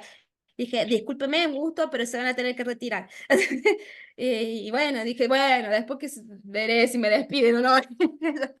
no, pero creo que lo entendió pero a lo que voy es que muchas veces eso no se ve, ¿viste? Bueno, No, no se suspendamos ve, la no, porque audiencia, venís mañana, vamos a atenderlo al nuevo miembro del Superior Tribunal y qué sé yo, bueno, no, ¿viste? Es lo que me gusta de Belén, que es de armas tomar y expeditiva, no es que se pone a ver qué pasó y qué dirá, no, ella si tiene que ir contra la policía, va contra la policía, si tiene que ir contra las ministras, va contra la ministra.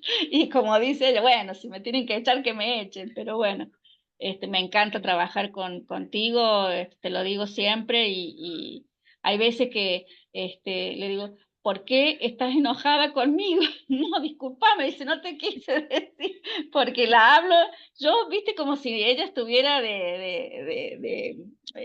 relajada en el escritorio, voy y le planteo la situación, si alguien se está muriendo, sí, si alguien se muere, no, me dice.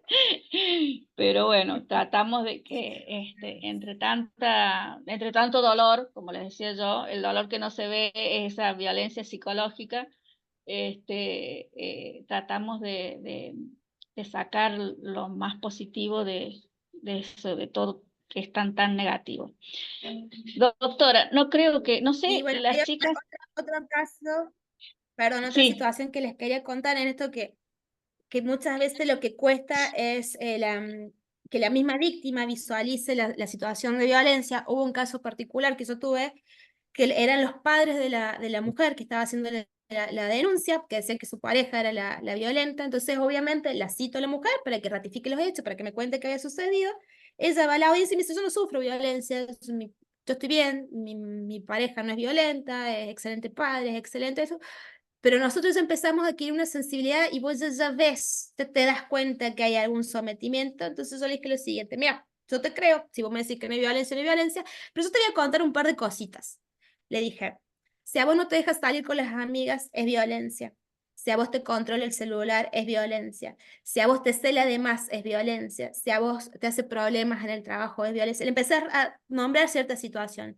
Creo que la quinta situación se largó a llorar, se quebró y dijo, yo no sabía que todo eso es violencia y todo eso lo vivo todos los días. Entonces, por eso es importante ustedes que se capaciten y que enseñen a la víctima a ver distintas situaciones que ellas no saben. Para nosotros, algunas personas dicen, pero es obvio que es violencia. No es para todos obvio. Bueno, esa era la claro, última parte. No sé si alguien quiere hacer claro, una es comentarios o demás. como que uno, no sé si está bien decir la palabra, lo naturaliza Sí, esa situación y cómo no salió antes. Cómo, viste, hay personas que viste, están golpeadas y está en el hospital y dice, recién ahora se dio cuenta que la estaba violentando. No, pero es que no podés salir porque ¿no? estás encerrada en eso. Bueno, terrible. No sé si alguna de las chicas quieren hacerte alguna pregunta. Bueno, pareciera que Entonces, no. ha quedado todo muy claro. Este, sí, no, son bastante tímidas, pero si ellas tienen alguna pregunta, yo te las voy a transmitir para ver cómo la contestas. El material después yo te lo voy a pedir, doctora, Sí. si Ahí, Silvia me parece que queda está los levantando chicos. la mano. Sí, Sí, porque Silvita. revisé el chat y pará, acá había uno, Zulma pregunta. ¿Está ahí Zulma? Sí. ¿La leo yo, Zulma? Lee la voz. Bueno, Zulma puso, me siento en un programa. ¿Cuál es la ley que habla del acceso a recursos?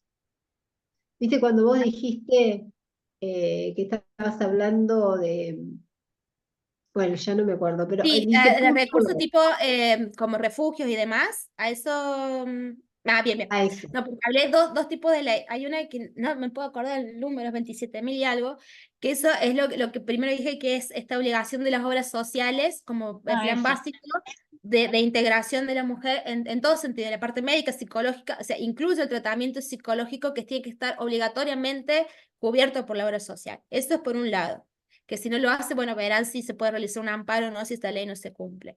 Y por el otro lado, el tema de los refugios y demás, porque muchas veces mujeres quieren salir de ahí, no quieren permanecer en el inmueble, como le dije, porque a lo mejor el suegro vive al lado, el cuñado vive al frente o en el mismo terreno atrás. Entonces, y tampoco tienen dónde irse a vivir, hay refugios, y no es que haya una ley que donde estén obligados, pero dependen generalmente de desarrollo de capital humano, lo que antes también se llamaba desarrollo social o Ministerio de Desarrollo Social. Suelen tener refugios, o la dirección o Secretaría de la Mujer también tiene refugios, las municipalidades tienen refugios, hay casas de días que son hechas por fundaciones, por eso todo depende de cada provincia, porque estas son legislaciones provinciales que deberían investigar a través, digamos, de los distintos estados, sea provincial o municipal, cuáles son las distintas herramientas. Incluso yo muchas veces tengo reuniones, cada tanto, digo, por favor, porque ahora se creó un programa para insertar a la mujer laboralmente. Bueno, ¿y por qué no me lo informaron? Entonces eso lo podemos tomar y también lo podemos utilizar. Entonces son políticas públicas todas estas cuestiones, dependen del Poder Ejecutivo. Entonces hay que informarse cuáles son estas políticas públicas, qué herramientas tenemos en cada ciudad, en cada provincia, para poder utilizarlas y saber cómo tener acceso a estos recursos. Bien. Así es. Bueno, Doc, muchísimas gracias. Agradezco muchísimo. Era preguntando desde el principio de la semana cómo era poder darles la clase, adaptarla bien sin tanto tecnicismo. Yo sé que es difícil también bajar para que uno pueda entender, porque no es que porque sean ignorantes, sino que si uno le empieza a decir, hablar con tanto tecnicismo, muchas veces no captamos bien la idea, ¿no? De lo que hay que hacer. Sí. Pero yo no podía interrumpir porque estaba un caos mi casa en la cocina, entonces no podía hablar porque cuando quienes están obligados a denunciar, yo le iba a decir que contestaran mis alumnas y mis alumnos a ver cómo les había quedado de quién tiene que denunciar. Lo venimos diciendo desde el principio. Y están conociendo. Si vos tenés conocidos en la justicia en el Poder Judicial de Mar del Plata, de Buenos Aires, entonces que si los podés hablar y que las reciban a las chicas, porque al hacer este trabajo necesitan hablar con alguien del juzgado y son puertas cerradas y puertas cerradas y puertas cerradas. No me digas. Habíamos pensado hacer una nota con ustedes, con los jueces, que como colegas, de poder enviar a los juzgados, porque también ellos trabajan, hay gente que está trabajando o que son de una determinada localidad y hay curadurías, no hay un juzgado propiamente dicho, ¿viste? O hay un solo juzgado. Bueno, hay un montón de situaciones internas dentro de lo que es el interior de Buenos Aires que se complejiza. Entonces, yo no quiero que ellos se vean, ¿cómo se dice? Cuando uno decepcionados o fracasados de que digan, Frustrada. no podemos trabajar los acompañantes terapéuticos con la justicia. Sí, y es muy necesario, muy Pero qué necesario. raro, porque, a ver, si alguien viene y me pregunta que quiero hacer un trabajo, por ejemplo, yo en algún momento di clase en la Católica, ya no doy Defraudada, más sí. clases. Y hay chicos de estudiantes que dicen, doctora, me preguntan, ¿me podría explicar los recursos de apelación? Sí, pasá, te lo explico en 5 minutos. O sea, imagínense un estudiante, lo recibí, que ni siquiera era alumno mío, yo ya no daba más clases en la facultad, sino que recibí a alguien que quiera hacer un trabajo para una diplomatura. O sea, me parece extraño, pero después, bueno, ahí me pasaste las provincias, si querés pasarme las localidades en concreto, yo tengo una red de jueces de todo el país y puedo hablar con ellas para ver si les pueden recibir. Sí, podemos que sea hacer una charlita, algún meet, o vos que les digas algo sencillo en 15 minutos, porque no, para encontrar a todos reunidos. Ya nos reunimos con Santa Fe y Santa Fe ya tomó una de las chicas que hizo la diplomatura el año pasado, que justamente está en una revinculación. Así que sería interesantísimo de que por lo menos reciban y vean cómo se trabaja, qué es lo que se hace, porque si bien es toda una ficción lo que ellos van a hacer, pero ¿por qué no que algún juez se interese y diga, che, ¿por qué no Sí, vemos y contratamos externamente al acompañante? no, sobre todo Belén, te Belén, digo, perdón. sí, sí, pero esto lo último que te voy a agregar, pero estuve en marzo en Buenos Aires, en la embajada británica, donde estábamos invitados otros jueces del país. Y bueno, éramos todos que no nos conocíamos nadie, entonces al final me hice amigo de un par de jueces, salimos a cenar, divinos todos, quedamos re amigos. Entonces, si son de esas provincias, pero ya desde ya les escribo y les pido que les reciban. Por eso, después decime exactamente las localidades y yo voy ubicando gente. Sí, ahí Mayra tiene la Bueno, mano levantada. ¿Ahí que quiere hablar? Yo, sí, Sí. Belén, ¿qué tal? Un gusto. Gracias por la charla de hoy. La verdad, acá en Mar del Plata, creo que si pido una entrevista con el presidente me la da. Llegamos al mesón de entrada de todos los tribunales, asesoría. Ir a curaduría, Leti, no lo quiero ni proponer porque yo ya sé, ya estuve trabajando en curaduría y curaduría acá es como el camino más fácil y no es la idea, Sí, me parece, porque judicializado ya está todo. Entonces, claro. ¿qué conseguimos con Vero? ONG, que trabaja una ONG que trabaja en conjunto con el Tribunal número 1 de Familia. Pero lo primero que te dicen es, bueno, es una ONG, bienvenida, dinero no Sí. hay, que no es por ahí por donde se va, No, pero también el caminito de ellos es de hormiga y una ONG y un CPD en Mar Chiquita. Son las únicas dos personas que me contestaron muy ¿viste? amablemente y más o menos me dieron un registro de lo que hacen y cómo lo hacen.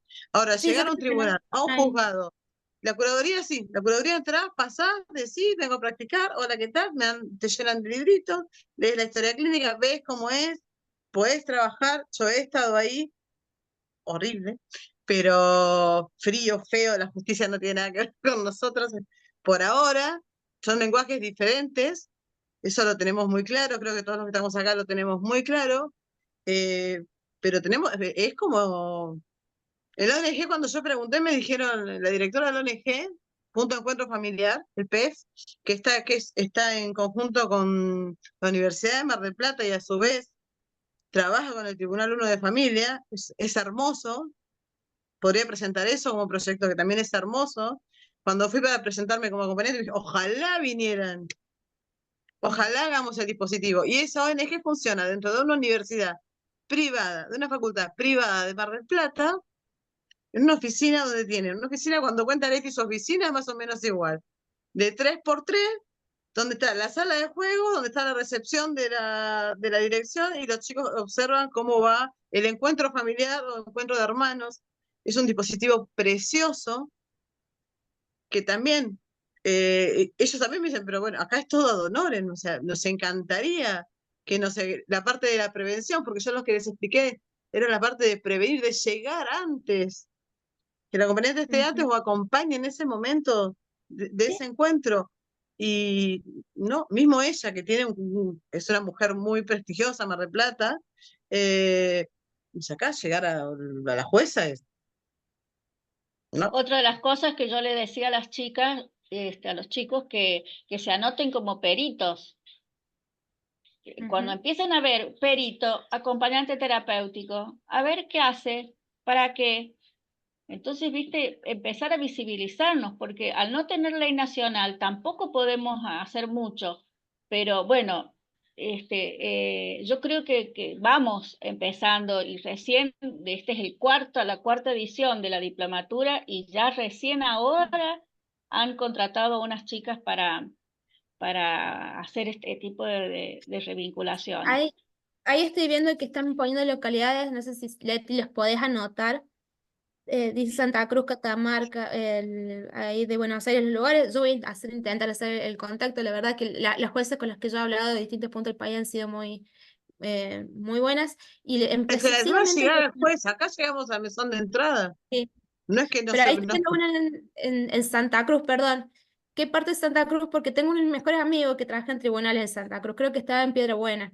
No sé si te sirve Piedra Buena o me den la localidad exacta, pero mira, ya le escribo y te le digo que te reciba. Ah, Río Ah, Gallego. sortudo, Eh, sortudo.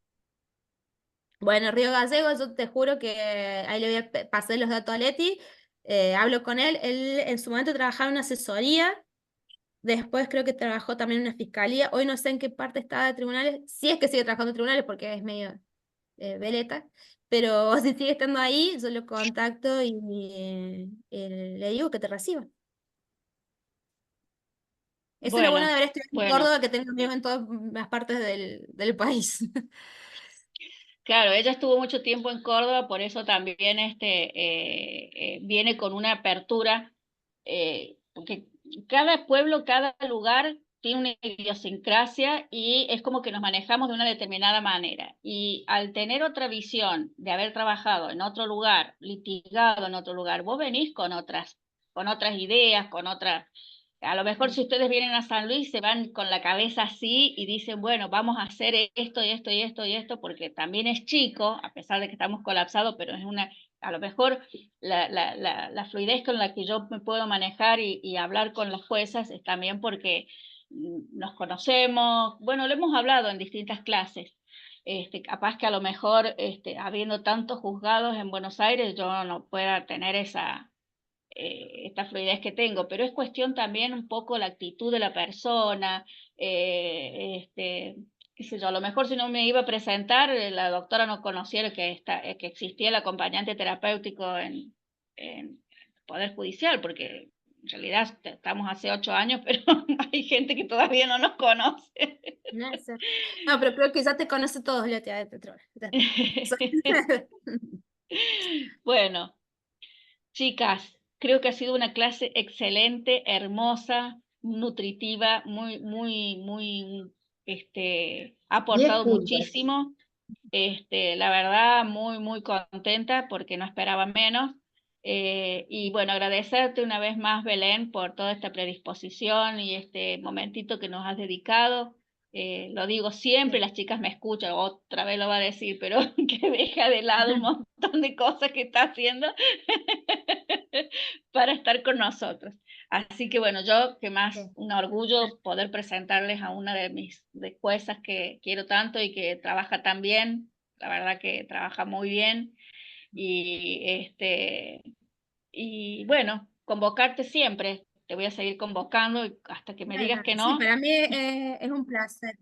A mí aunque no parezca, me estresa mucho hablar en público, pero me pongo muy No se nerviosa nota, hasta que lo como disimulás muy bien. sí, me dice, no sé, pero una vez que ya arranqué y estoy hablando realmente de lo que me gusta, es como que se me va todos los nervios y estoy realmente en algo Fluye. que me gusta. Por eso tengo mucho miedo de aburrir con el derecho porque soy una apasionada de esto, pero bueno. Y después No, lo que te no, quería no, pero comentar, Leti, que me invitan a hacer a escribir una revista jurídica sobre temas de violencia y todo esto, cómo se aplica en San Luis. Así que si sale publicada, Dios quiere, y me la prueban, te la puedo pasar a ver si les interesa a los chicos.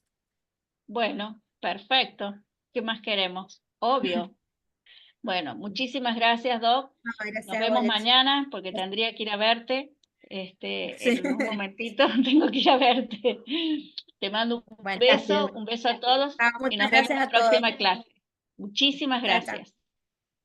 Vladi, cuando quieras. Nos vemos. Cuídense.